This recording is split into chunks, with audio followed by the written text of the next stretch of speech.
അവർ നന്നായി പ്രയാസപ്പെട്ടിട്ടുണ്ട്. ബാബിലോണിയയിൽ ഒരുപാട് തരം പരീക്ഷണങ്ങളിലൂടെ കടന്നു പോയിട്ടുണ്ട്. അപ്പോൾ അവരുടെ ഒരു സ്പിരിച്വാലിറ്റി ഇങ്ങനെ പിടിച്ചു നിർത്തിയ ആളാണ് ഈ ഉസൈർ, എസ്ര.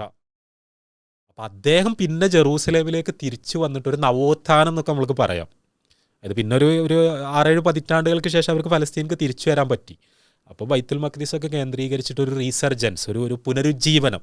അതായത് പിന്നുള്ള യഹൂദ തലമുറകളെ സംബന്ധിച്ചിടത്തോളം അവരുടെ ഒരു ഫിഗർ എന്ന് പറഞ്ഞാൽ എസ്രയാണ്, ഉസൈറാണ്. കുട്ടികൾ പഠിപ്പിക്കപ്പെടുകയാണ് മോശേൻ്റെ മഹത്വത്തെക്കുറിച്ച്, യേശുവിൻ്റെ മഹത്വത്തെക്കുറിച്ച്.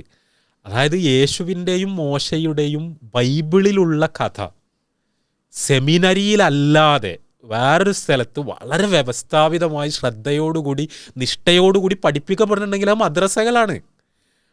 അതിനോട് ശരിക്കും ഒരു അറ്റാച്ച്മെൻ്റ് അല്ലേ തോന്നേണ്ടത്. ബൈത്തുൽ മഖ്ദിസിൽ അവർ നമസ്കരിക്കുന്നുണ്ട്.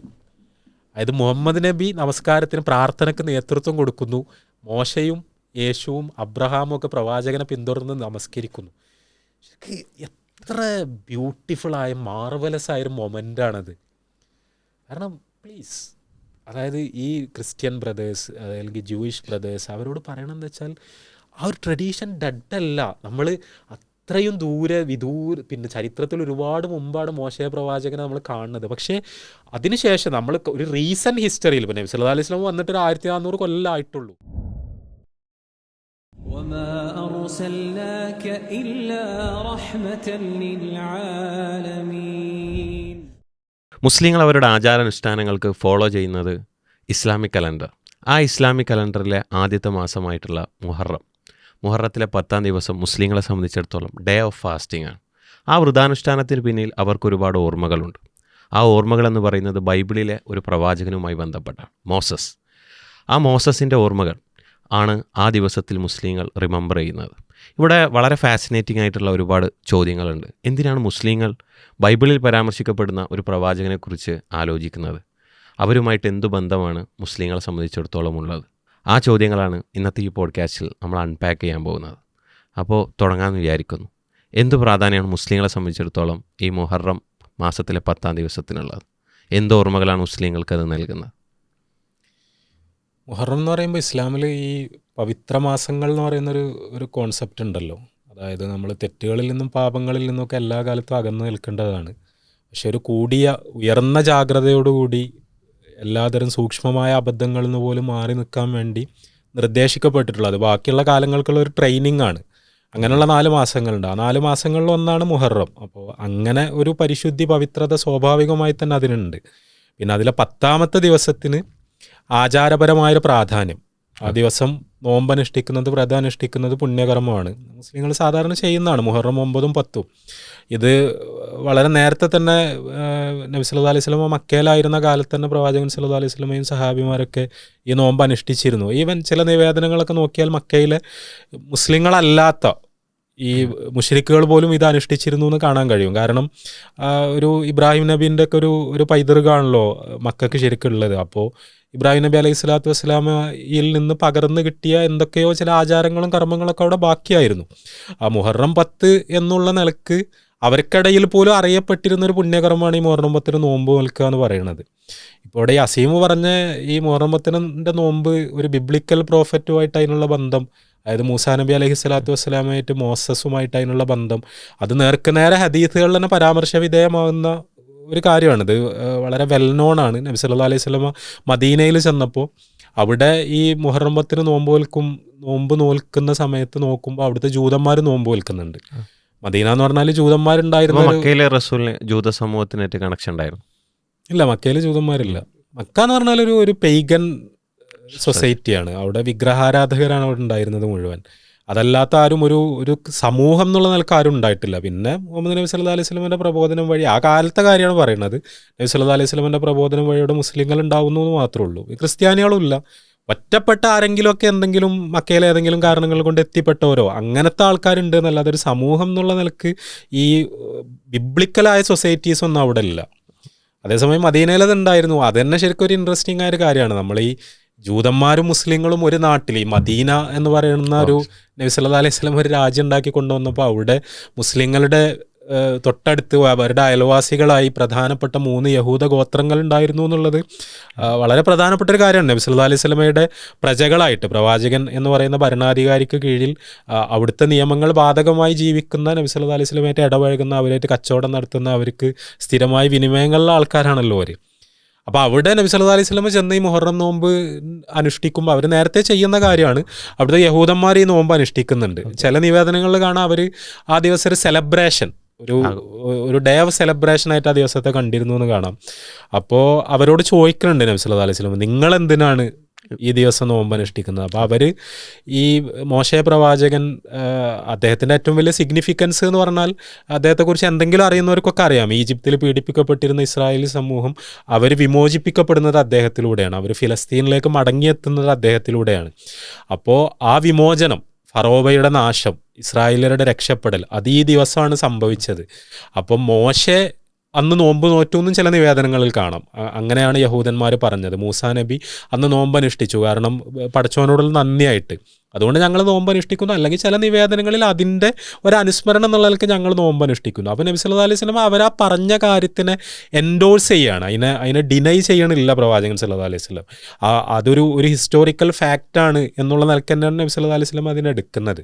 അപ്പോൾ അതിനെടുത്തിട്ട് പ്രവാചകൻ സല്ലല്ലാഹു അലൈഹി വസല്ലം പറയുന്നുണ്ട്, അവരേക്കാൾ, അതായത് മുസ്ലിങ്ങളോട് പറയാണ്, അവരേക്കാൾ മോശയോട്, മൂസാ നബിയോട് ബന്ധമുള്ളത്, അവരേക്കാൾ അടുപ്പമുള്ളത്, അല്ലെങ്കിൽ അവരേക്കാൾ മൂസാ നബിയിൽ അവകാശമുള്ളത്, ഹക്കുള്ളത്, ക്ലെയിമുള്ളത് അത് മുസ്ലിങ്ങൾക്കാണ്. അല്ലെങ്കിൽ അവരോട് പറയുന്നതായിട്ടുള്ള ചില നിവേദനങ്ങളിൽ ഞങ്ങൾക്കാണ്, അല്ലെങ്കിൽ എനിക്കാണ് എന്നൊക്കെ നബി സല്ലല്ലാഹു അലൈഹി വസല്ലം പറഞ്ഞത് ഹദീസുകളിൽ നമുക്ക് കാണാൻ കഴിയും. അതുകൊണ്ട് തന്നെ ഈ ആശൂറ നോമ്പ് എന്നാ പറയാം, മുഹറം 10 നോമ്പ്. അപ്പോൾ അത് മുസ്ലിങ്ങൾ കൂടുതൽ ശ്രദ്ധയോടുകൂടി, നബി സല്ലല്ലാഹു അലൈഹി വസല്ലം അതിനെ വളരെ സ്ട്രോങ് ആയിട്ട് റെക്കമെൻഡ് ചെയ്യാണ്. നേരത്തെ ഉള്ളൊരു നോമ്പാണ്.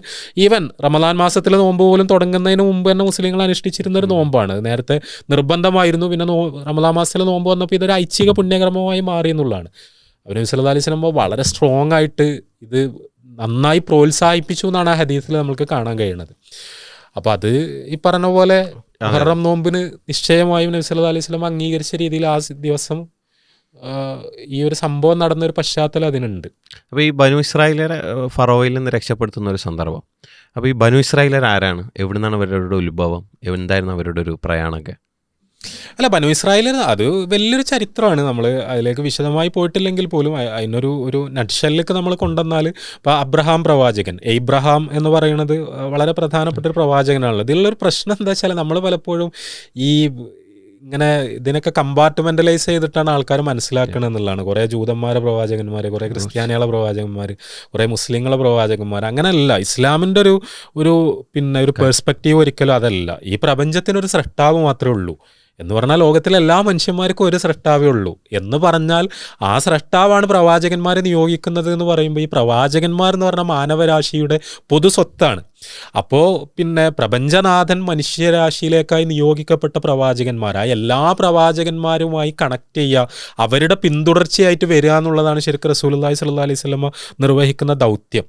അപ്പോൾ അതുകൊണ്ട് തന്നെ ഇസ്ലാമിന് ആ വിഷയത്തിലൊരു അപരിചിതത്വം ഇല്ല. അപ്പോൾ മോശയോടൊരു അപരിചിതത്വം, യേശുവിനോടൊരു അപരിചിതത്വം, അങ്ങനെ ഒരു സംഭവം ഇസ്ലാമിലില്ല.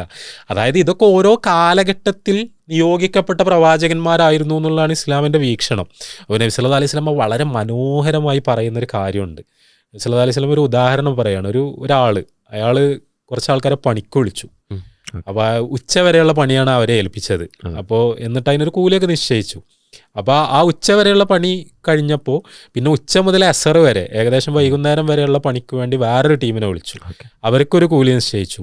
പിന്നെ അതിനുശേഷം അസർ മുതൽ പിന്നെ രാത്രി ആവുന്നത് വരെയുള്ള പണിക്ക് വേറൊരു ടീമിനെ വിളിച്ചു എന്ന് നബി സല്ലല്ലാഹു അലൈഹി വസല്ലം പറയുന്നുണ്ട്. ഇതേപോലെയാണ് ജൂതന്മാരും ക്രിസ്ത്യാനികളും നിങ്ങളും എന്നാണ് പ്രവാചകൻ സല്ലല്ലാഹു അലൈഹി വസല്ലം പറഞ്ഞത്. അതായത് ഒരു ഘട്ടത്തിൽ അള്ളാഹു പ്രവാചകന്മാരെ നിയോഗിച്ചത്, ചരിത്രത്തിൻ്റെ ഒരു ഘട്ടത്തിൽ അള്ളാഹു പ്രവാചകന്മാരെ നിയോഗിച്ചത് അവരിലേക്കാണ്, ജൂതന്മാരിലേക്കാണ്. അപ്പോൾ അവരായിരുന്നു അന്ന് അള്ളാഹുവിൻ്റെ കൽപ്പനകളനുസരിച്ച് ജീവിച്ചിരുന്നത്.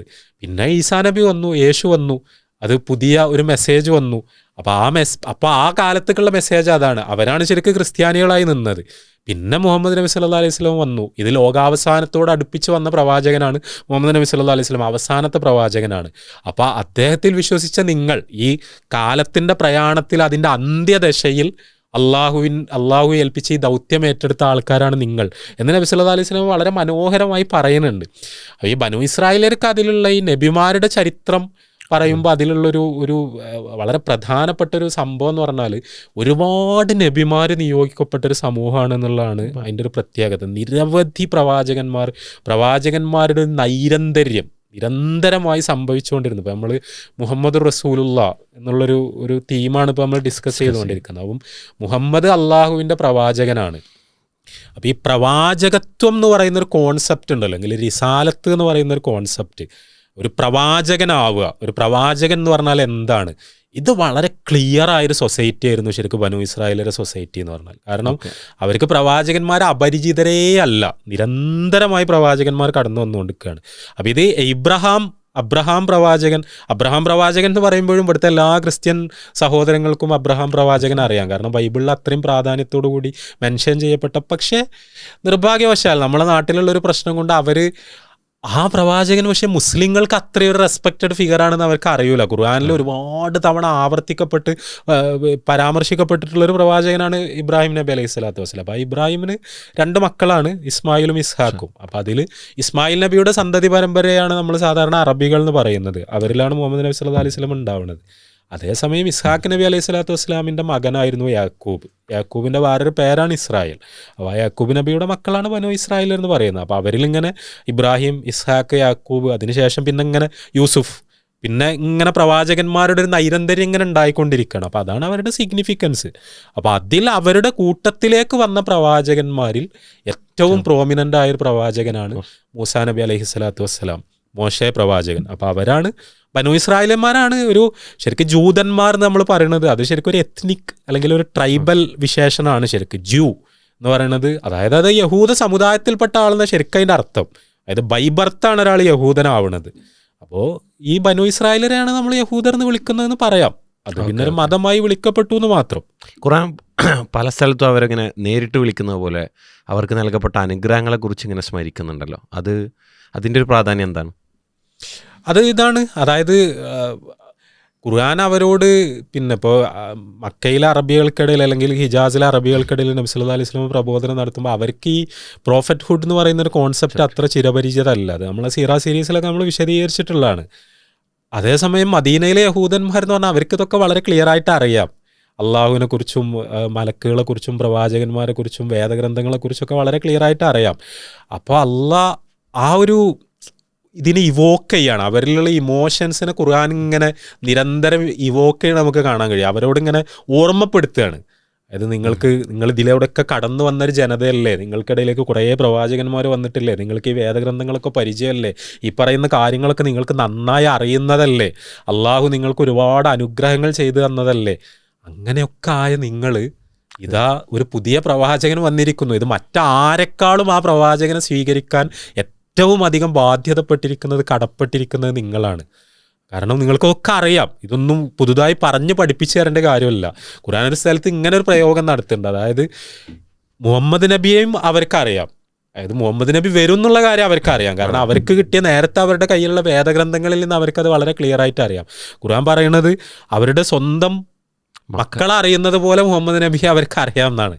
പക്ഷെ അറിഞ്ഞിട്ടും മദീനയിലെ യഹൂദന്മാരിൽ ബഹുഭൂരിപക്ഷവും അവരുടെ അഹങ്കാരം കൊണ്ട്, ഒരു അറോഗൻസ് കൊണ്ട്, അല്ലെങ്കിൽ അവരുടെ ഒരു സുപ്പീരിയോറിറ്റി കോംപ്ലക്സ് ഉണ്ടല്ലോ, ഞങ്ങൾ പടച്ചോൻ്റെ സ്വന്തക്കാരാണ് അതൊക്കെ പറയുന്നുണ്ട് ഖുർആൻ. ഞങ്ങൾ പടച്ചോൻ്റെ കുട്ടികളാണെന്ന് അവർ പറഞ്ഞു, ഞങ്ങൾ പടച്ചോൻ്റെ സ്വന്തക്കാരാണ്, പടച്ചോൻ, അതായത് അവരുടെ കൂട്ടത്തിൽ നിന്നാണ് അന്തിമ പ്രവാചകൻ വരേണ്ടിയിരുന്നത് എന്നൊരു തോന്നൽ.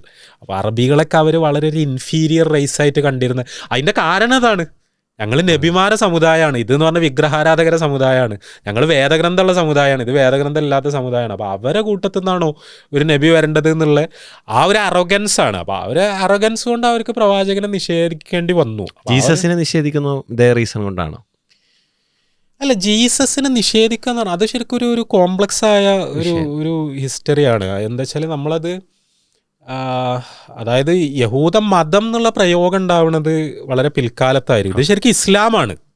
അതായത് മൂസാ നബി ഇസ്ലാം എന്ന് പറയുമ്പോൾ പലപ്പോഴും ഇപ്പോൾ മലയാളികൾ തന്നെ നല്ലൊരു ശതമാനം പലപ്പോഴും വിചാരിക്കുന്നത് മുഹമ്മദ് നബിയിലൂടെ ഉണ്ടായ ഒരു ആദർശം എന്നുള്ളതാണ്. അങ്ങനെയല്ല. അതായത് പ്രപഞ്ചത്തിൻ്റെ സൃഷ്ടാവ് മനുഷ്യർക്ക് വേണ്ടി അവതരിപ്പിച്ച ജീവിത രീതിയുടെ പേരാണ് ഇസ്ലാം. അത് ലോകത്തിൻ്റെ ഏതൊക്കെ ഭാഗത്ത് ഏതൊക്കെ കാലത്ത് പ്രവാചകന്മാർ കടന്നു വന്നിട്ടുണ്ടോ ആ പ്രവാചകന്മാരൊക്കെ പ്രബോധനം ചെയ്തത് ഈ ഇസ്ലാം എന്ന് പറയുന്ന ഒറ്റ മെസ്സേജാണ്. അതിൻ്റെ വളരെ വിശദാംശങ്ങളിൽ ചിലപ്പം കാലത്തിനനുസരിച്ചുള്ള ഓരോ പ്രവാചകന്മാരും മെസ്സേജിൽ ചെറിയ വ്യത്യാസങ്ങൾ ഉണ്ടാവുമെന്ന് മാത്രമേ ഉള്ളൂ. അപ്പം അങ്ങനെ നമ്മൾ നോക്കുമ്പോൾ അതിൽ ഇപ്പോൾ ബനൂ ഇസ്രായേലിയർക്കിടയിൽ ഒരുപാട് ഇത് അവർ പിൽക്കാലത്ത് അത് അവരുടെ ഒരു വംശത്തിലേക്ക് ചേർത്ത് യഹൂദ മതം എന്നുള്ള പേരിൽ അറിയപ്പെടുകയാണ്. അപ്പം മോശെ പ്രവാചകൻ ഇസ്ലാം പ്രചരിപ്പിക്കുന്നു, പടച്ചോൻ്റെ അടുത്ത് നിന്ന് കിട്ടിയ മെസ്സേജ് പ്രചരിപ്പിക്കുന്നു. കുറച്ച് കഴിയുമ്പോൾ കുറേ വർഷങ്ങൾക്ക് ശേഷം ഈസാ നബി ജീസസ് അവർക്കിടയിലേക്ക് കടന്നു വരുന്നു. അദ്ദേഹം പുതിയൊരു മെസ്സേജ് എന്നുള്ളതിനേക്കാൾ ഒരു റീജുവനേഷൻ അതാണ് ശരിക്കും ഈസാ നബി ചെയ്യണത്. മാത്രമല്ല ഒരു ആർദ്രത കൊണ്ടുവരിക. ഈ നിയമങ്ങൾക്ക് ആത്മാവ് നഷ്ടപ്പെട്ടു പോകാന്ന് അറിയില്ലേ, ആൾക്കാരിങ്ങനെ നിയമങ്ങൾ ഫോളോ ചെയ്യുന്നുണ്ട്, പക്ഷെ അതിൻ്റെ ഒരു സെൻസൊക്കെ ആൾക്കാർക്ക് നഷ്ടപ്പെട്ടു പോയാണ്. അപ്പോൾ ആ ഒരു സെൻസ് ആൾക്കാർക്ക് വീണ്ടെടുത്ത് കൊടുക്കുക, അതൊക്കെയാണ് ഈസാ നബി ചെയ്യണത്. അപ്പം അതിൽ യഹൂദർ മൊത്തം ഈസാ നബിൻ്റെ ശത്രുക്കളായിരുന്നു എന്ന് വെച്ചാൽ ഈസാ നബി ഒരു യഹൂദനാണ് അല്ലെ. കാരണം ഈ യഹൂദൻ എന്ന് പറഞ്ഞാൽ എന്താ, ഈ ബനൂ ഇസ്രായേൽ സമൂഹത്തിൽപ്പെട്ട ആള്, പ്രവാചകന്മാരുടെ മാർഗദർശനം അനുസരിച്ച് ജീവിക്കുന്ന ഒരാൾ. അല്ലെങ്കിൽ കുറച്ചുകൂടി കൃത്യമായി പറഞ്ഞാൽ നമ്മൾ നേരത്തെ പറഞ്ഞല്ലോ, മോശെ ആണ് ശരിക്ക് ബനൂ ഇസ്രായേലിലേക്ക് വന്ന പ്രവാചകന്മാരിൽ ആ നിലക്ക് ഏറ്റവും അധികം സിഗ്നിഫിക്കൻസ് ഉള്ള ആൾ. യഹൂദ മതത്തിൻ്റെ സെൻട്രൽ ഫിഗർ എന്ന് പറഞ്ഞാൽ മോസസ് ആണ്. ആ മൂസാ നബീനെ അംഗീകരിക്കുന്ന, തൗറാത്ത് അനുസരിച്ച് ജീവിക്കുന്ന, തൗറാത്തിൻ്റെ നിയമങ്ങളനുസരിച്ച് വിധി പറയുന്ന ആളാണ് ഈസ എന്ന് പറഞ്ഞാൽ ഇന്നത്തെ നമ്മൾ ഡെഫിനേഷൻ അനുസരിച്ച് ജ്യൂ ആണ്, യഹൂദനാണ്. അപ്പം മാത്രമല്ല യഹൂദർക്കിടയിലാണ് ഈസാ നബി സംസാരിക്കുന്നത്, അവരെയാണ് പ്രബോധനം നടത്തുന്നത്. അപ്പോൾ അവരിലൊരു പിന്നെ കുറേ ആൾക്കാർ ഈസാ നബിയിൽ വിശ്വസിക്കുന്നുണ്ട്, പക്ഷെ കുറേ ആൾക്കാർ ഈസാ നബിയെ അംഗീകരിക്കാൻ സന്നദ്ധമാവുന്നില്ല, ഈസാ നബിനോട് ശത്രുത പുലർത്തുന്നുണ്ട്. പക്ഷെ നമ്മൾ മനസ്സിലാക്കേണ്ട കാര്യം, ഈ ഈസാ നബി ഇപ്പം മെസ്സിയാനിക് ജ്യൂസ് എന്ന് പറഞ്ഞൊരു പ്രയോഗമുണ്ട്. ഓക്കെ, അതിപ്പോഴും ഈ മോഡേൺ പീരിയഡിൽ അതിനൊരു റിസർജൻസ് ഉണ്ടായിട്ട് ഈ മെസ്സിയാനിക് ജ്യൂസ് എന്ന് അറിയപ്പെടുന്ന ചില ആൾക്കാരുണ്ട്. ഈ മസീഹ് അതായത് മിഷിഹ, അതായത് മിഷിഹയെ അംഗീകരിക്കുന്ന ജൂതന്മാർ എന്നാണ് ആ പറഞ്ഞതിനർത്ഥം. മിഷിഹ എന്ന് പറഞ്ഞാൽ ഇവിടെ ഒരു മിഷിഹയെ പറ്റിയുള്ള സങ്കല്പ യഹൂദന്മാർക്ക് എപ്പോഴും ഉണ്ടായിരുന്നു. ഒരു മിഷിഹ വരും. ആ മിഷിഹ ഈസാ നബിയാണെന്ന് അംഗീകരിക്കുന്ന ജൂതന്മാർ എന്നുള്ള നിലക്കാണ്, അല്ലെങ്കിൽ യേശുവിനെ ആ നിലക്ക് അംഗീകരിക്കുന്ന, ദൈവമായിട്ടോ ദൈവപുത്രനായിട്ടോ അംഗീകരിക്കല്ല, ഈ നിലക്കുള്ളൊരു വിമോചകനായിട്ട് അംഗീകരിക്കുന്ന ജൂതന്മാർ എന്നുള്ള നിലക്കാണ് പ്രയോഗം. ശരിക്കും നമുക്ക് ഭയങ്കര അത്ഭുതം തോന്നും. കാരണം ഈസാ നബി ഒരു നബിയായിട്ട് അംഗീകരിക്കുകയാണെങ്കിൽ പിന്നെ അത് ജൂതനാവുമോ എന്നുള്ളതായിരിക്കും ഒരു ആധുനിക നിർവചന പ്രകാരം നമ്മൾക്ക് സംശയം ഉണ്ടാകുക. പക്ഷേ നമ്മൾ മനസ്സിലാക്കേണ്ട കാര്യം, ഈ ക്രിസ്ത്യാനിറ്റിന്ന് നമ്മളിപ്പോൾ വിളിക്കണ ഈ പ്രോഡക്റ്റ് ഉണ്ടല്ലോ, ആ പ്രോഡക്റ്റിന് ശരിക്ക് പ്രവാചകന്മാരുടെ പാരമ്പര്യവുമായി വിശേഷിച്ച് ബന്ധമൊന്നുമില്ല. അതായത് ഒറിജിനൽ ക്രിസ്ത്യാനിറ്റി എന്ന് പറഞ്ഞാൽ, ക്രൈസ്റ്റിൻ്റെ മെസ്സേജ് എന്ന് പറഞ്ഞാൽ, ജീസസിൻ്റെ മെസ്സേജ് എന്ന് പറഞ്ഞാൽ ബൈ ആൻഡ് ലാർജ് ജൂദായിസാണ്. അതായത് നമ്മളിന്ന് ജൂദായിസ് എന്ന് അതായത് ഇപ്പോഴത്തെ യഹൂദന്മാരുടെ മതം എന്നുള്ള നിലക്കല്ല ഞാൻ പറയണത്. അതിൽ നിന്ന് ഇതിനങ്ങോട്ട് വിഘടിപ്പിച്ചിട്ട് ഇതുമായി മൂസാ നബിയുടെ മെസ്സേജുമായി യാതൊരു ബന്ധമില്ലാത്തൊരു സാധനം ഈ റോമാ ചക്രവർത്തിമാർ, നമ്മൾ ഈ നിക്കിയ കൗൺസിൽ അത് എന്നൊക്കെ പറയുന്നുണ്ടല്ലോ, അതുവഴി അവർ ഡെവലപ്പ് ചെയ്തെടുക്കുകയാണ്. അതോടുകൂടിയാണ് ഇത് വളരെ ഡിഫറൻ്റ് ആയൊരു സാധനമായത്.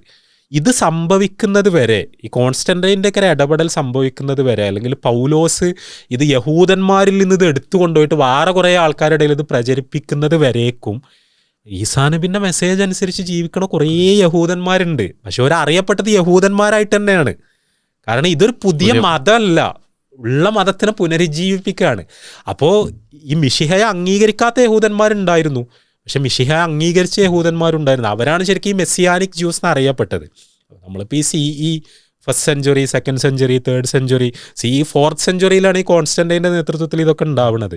ഇപ്പോൾ ഒരു കുറച്ചും കൂടി മുന്നോട്ട് പോയപ്പോൾ പിന്നെ റോമാ ചക്രവർത്തിമാർ പ്രഖ്യാപിക്കുകയാണ് ഈ മെസ്സിയാനിക് ജ്യൂസ് ചർച്ചിൽ വരാൻ പാടില്ല. അതായത് അവരെ ശരിക്കും എക്സ്കമ്മ്യൂണിക്കേറ്റ് ചെയ്യാണ്. അതായത് ഈസാ നബിൻ്റെ ആൾക്കാരായിട്ടേ പോലെ കാണാതിരിക്കുകയാണ്. അപ്പം അതൊക്കെ ശരിക്കും പദപ്രയോഗങ്ങളെ പ്രശ്നമാണ്. നമ്മൾ ഈ യഹൂദ മതം എന്ന് പറയണത് എന്തിനെയാണ്, ക്രിസ്തു മതം എന്ന് പറയണത് എന്തിനെയാണ്. അപ്പം അത് ഇൻട്രസ്റ്റിംഗ് ആണ്. അതിലെന്താ വെച്ചാൽ ഈസാ നബിനോട് അവർക്ക്, അതായത് ആ ഒരു അറോഗൻസ് ഖുർആൻ പല സ്ഥലത്തും ഇങ്ങനെ പറയുന്നുണ്ട്. ആ ഒരു അറോഗൻസ് അവർക്ക് ഇങ്ങനെ തികട്ടി വന്നിരുന്നു. യഹൂദ സമുദായത്തിൽ എല്ലാവർക്കും നല്ല കേട്ടോ, കാരണം മൂസാ നബിയും ഈസാ നബിയും നമ്മൾ ഈ പറയുന്ന ആൾക്കാർ അത്രയും നല്ല മനുഷ്യന്മാർ, ഈ സക്കരിയ നബിയും യഹിയാ നബി ഇതൊക്കെ ആയിപ്പെട്ട ആൾക്കാരാണ്. പക്ഷേ ചില ആൾക്കാർക്കൊക്കെ ഇങ്ങനെ കുറച്ച് കഴിയുമ്പോൾ ഉണ്ടാവുമല്ലോ ഒരു മനസ്സിന്, ഇങ്ങനെ കുറേ നബിമാരൊക്കെ കണ്ട് കുറേ വേദഗ്രന്ഥങ്ങളൊക്കെ കണ്ട് ഇതിൻ്റെയൊക്കെ ഒരു വില പോലെ പിന്നെ അതിനേക്കാൾ വലിയ ആൾക്കാരായിട്ട് ഇപ്പോൾ മുഹമ്മദ് നബി സല്ലല്ലാഹു അലൈഹി വസല്ലമയുടെ അടുത്ത് വന്ന അബ്ദുല്ലാഹി ഇബ്നു സലാം, പ്രവാചകന്റെ കാലത്ത് ഇസ്ലാം സ്വീകരിച്ചൊരു യഹൂദനാണ് അബ്ദുല്ലാഹി ഇബ്നു സലാം. അബ്ദുല്ലാഹി ഇബ്നു സലാം നബി സല്ലല്ലാഹു അലൈഹി വസല്ലമയുടെ അടുത്ത് വന്നിട്ട് കുറേ ചോദ്യങ്ങൾ ചോദിക്കുന്നുണ്ട്. അപ്പോൾ ആ ചോദ്യങ്ങൾ ചോദിച്ച സമയത്ത് നബി സല്ലല്ലാഹു അലൈഹി വസല്ലം പറയുന്നുണ്ട്, ആ ചോദ്യത്തിൻ്റെ ഉത്തരം ജിബ്രീൽ ഇപ്പോൾ എനിക്ക് പറഞ്ഞു തന്നു എന്ന് പറയുന്നുണ്ട്. അബ്ദുല്ലാഹി ഇബ്നു സലാം ഇസ്ലാം സ്വീകരിക്കുന്നത് അവിടെ വെച്ചിട്ടാണ്. ജൂത പണ്ഡിതനാണ്. ജൂത പണ്ഡിതനാണ്, മദീനയിലെ ഒരു വലിയൊരു ജൂയിഷ് സ്കോളറാണ്. അപ്പോൾ അദ്ദേഹം മുഹമ്മദ് നബി മദീനയിലെത്തിയപ്പോൾ അദ്ദേഹത്തെ കാണാൻ വേണ്ടി വരികയാണ്. അപ്പോൾ ഇസ്ലാം സ്വീകരിച്ചിട്ടില്ല. അപ്പോൾ ഇത് നബി ആണോ എന്ന് അറിയാൻ വേണ്ടിയിട്ട് യഹൂദന്മാർക്ക് കുറേ കാര്യങ്ങൾ അറിയാലോ നബിമാരെ പറ്റി. അപ്പോൾ നബിൻ്റെ ഉത്തരങ്ങൾ കേൾക്കാൻ വേണ്ടി ചോദിക്കുകയാണ്. അപ്പം നബി പറയുന്നുണ്ട് ജിബ്രീൽ എന്ന് പറഞ്ഞാൽ ജിബ്രീലാണല്ലോ മലക്ക്, അള്ളാഹുവിൻ്റെ അടുത്ത് നിന്ന് മെസ്സേജ് കൊണ്ടുവരുന്ന മലക്ക്. അപ്പം നബി പറയുന്നുണ്ട്, പിന്നെ ജിബ്രീൽ ഇപ്പോൾ എനിക്കിതിൻ്റെ ഉത്തരങ്ങൾ പറഞ്ഞു തന്നു, ഞാൻ നിങ്ങൾക്ക് പറഞ്ഞു തരാമെന്ന് പറയുന്നുണ്ട്. അപ്പം അബ്ദുല്ലാഹി ഇബ്നു സലാം പറയുന്നുണ്ട്, ജിബ്രീൽ ജൂതന്മാരുടെ ശത്രുവാണ്, ജിബ്രീൽ പറഞ്ഞത് ഞങ്ങൾക്ക് ബാധകമല്ല. അതായത് അവിടുത്തെ യഹൂദന്മാരെ ധാരണയാണ്. അതൊരു എന്തൊരു അറോഗൻസാണ്. അതായത് ജിബ്രീൽ അള്ളാഹിൻ്റെ മലക്കാണെന്ന് ഇവർക്ക് അറിയാം, അള്ളാഹ് പ്രപഞ്ചത്തിൻ്റെ സൃഷ്ടാവാണെന്ന് ഇവർക്ക് അറിയാം, ജിബ്രീലിനെ പറഞ്ഞേക്കാറുണ്ടെന്ന് ഇവർക്ക് അറിയാം. പക്ഷെ ഓര് പറയാണ് ജിബ്രീലിനെ ഞങ്ങൾ ശത്രുവായിട്ടാണ് കാണുന്നത്, ജിബ്രീൽ പറഞ്ഞത് ഞങ്ങൾ സ്വീകരിക്കൂല. അബ്ദുല്ലാഹി ഇബ്നു സലാം പക്ഷേ അബ്ദുല്ലാഹി ഇബ്നു സലാം അപ്പം തന്നെ നബി സല്ലല്ലാഹു അലൈഹി വസല്ലമയുടെ ഉത്തരങ്ങൾ കേട്ടപ്പോൾ ഇസ്ലാം സ്വീകരിച്ചു, മുസ്ലിമായി. പക്ഷെ ആ ഒരു സംഭവം, അതായത് പ്രവാചകന്മാരോട് പോലും, വേദഗ്രന്ഥങ്ങളോട് പോലും, മലക്കുകളോട് പോലും, അതൊക്കെ സ്വന്തം വീട്ടിലത്തെ ആൾക്കാരെ പോലെ ചിലവരോട് തർക്കിക്കുക, ചിലവരെ മാറ്റി നിർത്തുക, ചിലവരെ നിഷേധിക്കുക, അതിനൊക്കെ ഞങ്ങൾക്ക് എന്തോ ഒരു പ്രത്യേക റൈറ്റ് ഉണ്ട് എന്നുള്ളൊരു അഹങ്കാരം. ആ അഹങ്കാരമാണ് ശരിക്കും യഹൂദ സമുദായത്തിലെ കുറേ ആൾക്കാരെ നശിപ്പിച്ചതെന്നുള്ളതാണ്. പ്രോഫറ്റ്ഹുഡ് വരും അവർക്കൊരു സ്ട്രേഞ്ച് ആയിട്ടുള്ള കോൺസെപ്റ്റ് അല്ല. അവർ ഈ അറഗൻസ് കാരണം കൊണ്ട് മാത്രമാണോ പ്രവാചകനെ നിഷേധിക്കുന്നത്, മുഹമ്മദ് നബി സല്ലല്ലാഹു അലൈഹി വസല്ലമയുടെ മെസ്സേജിന്? അതായത് അവർ നിഷേധിക്കുക എന്ന് പറഞ്ഞാൽ അവരിൽ നിഷേധിച്ചവർ അതുകൊണ്ട് തന്നെയാണ്. കാരണം അങ്ങനത്തെ നമ്മൾക്ക് നബി സല്ലല്ലാഹു അലൈഹി വസല്ലം സീറൊക്കെ പരിശോധിച്ചാൽ ഇന്ററാക്ഷനിൽ എങ്ങനെയാണ് അവരായിട്ടുള്ള ഇന്ററാക്ഷൻ ഒക്കെ വരുന്നത്? റസൂലുള്ളാഹി സ്വല്ലല്ലാഹു അലൈഹി വസല്ലമയുടെ ഇൻട്രാക്ഷൻ എന്ന് പറഞ്ഞാൽ, അതായത് സ്വാഭാവികമായി മദീനയിലുള്ള ആൾക്കാർ എന്നുള്ളവർക്ക് നബി സല്ലല്ലാഹു അലൈഹി വസല്ലമയുടെ അടുത്തും സഹാബിമാരുടെ അടുത്തൊക്കെ അവർ മദീനയിൽ നിന്ന് കണ്ടുമുട്ടും, സംസാരിക്കും. അവരുടെ തെരുവുകൾ ഉണ്ടായിരുന്നു, ആ തെരുവുകളിൽ മുസ്ലിങ്ങൾ എന്താ കച്ചവട ആവശ്യങ്ങൾക്ക് പോകും. ഇങ്ങനെ തിരിച്ച് അറബികളുടെ തെരുവുകളിലേക്ക് ഇവർ വരും, പരസ്പരം വ്യാപാരങ്ങൾ നടക്കും. ഇപ്പോൾ നബി സല്ലല്ലാഹു അലൈഹി വസല്ലം മരിക്കുന്ന സമയത്ത് പ്രവാചകൻ്റെ പടയെങ്കിൽ ഒരു ജൂതൻ്റെ കയ്യിൽ പിന്നെ പണയത്തിലാണ് കുറച്ച് ബാർലിക്ക് വേണ്ടിയെന്ന് നമ്മൾ പറയുമ്പോൾ ആ നിലക്കുള്ള എക്സ്ചേഞ്ചുകൾ അവസാനം വരേക്കും, നബി സല്ലല്ലാഹു അലൈഹി വസല്ലമയുടെ മരണം വരേക്കും നടന്നിരുന്നു എന്നുള്ളത് ഇതൊരു പ്രധാനപ്പെട്ട കാര്യമാണ്. നമുക്ക് ശരിക്കും ജൂതന്മാരെ കണ്ട് പരിചയമില്ലല്ലോ സാധാരണ നിലക്ക്, പ്രത്യേകിച്ച് മലയാളി മുസ്ലിങ്ങൾക്ക്. നമ്മൾക്ക് ഈ ജൂതൻ എന്ന് പറയുമ്പോൾ സയനിസ്റ്റുകൾ അല്ലെങ്കിൽ പിന്നെ എന്താണ്, അത് ശരിയാണ്, സയനിസം എന്ന് പറഞ്ഞൊരു മോഡേൺ മൂവ്മെൻ്റ് ആണല്ലോ. പക്ഷേ അങ്ങനെയൊന്നും അല്ലാത്ത, ആ തരത്തിലുള്ള പൊളിറ്റിക്കൽ ഓവർടോൺസ് ഇല്ലാത്ത, അല്ലെങ്കിൽ മുസ്ലിങ്ങളോട് വിരോധമില്ലാത്ത സാധാരണ മനുഷ്യന്മാരെ പോലെ പെരുമാറുന്ന ജൂതന്മാരുണ്ടാവാം, അപൂർവമായിട്ടെങ്കിലും ഉണ്ടാവാം. അത് നമ്മൾക്ക് അങ്ങനത്തെ ഒരു അയൽപ്പക്കം ഇല്ലാത്തതുകൊണ്ടാണ്.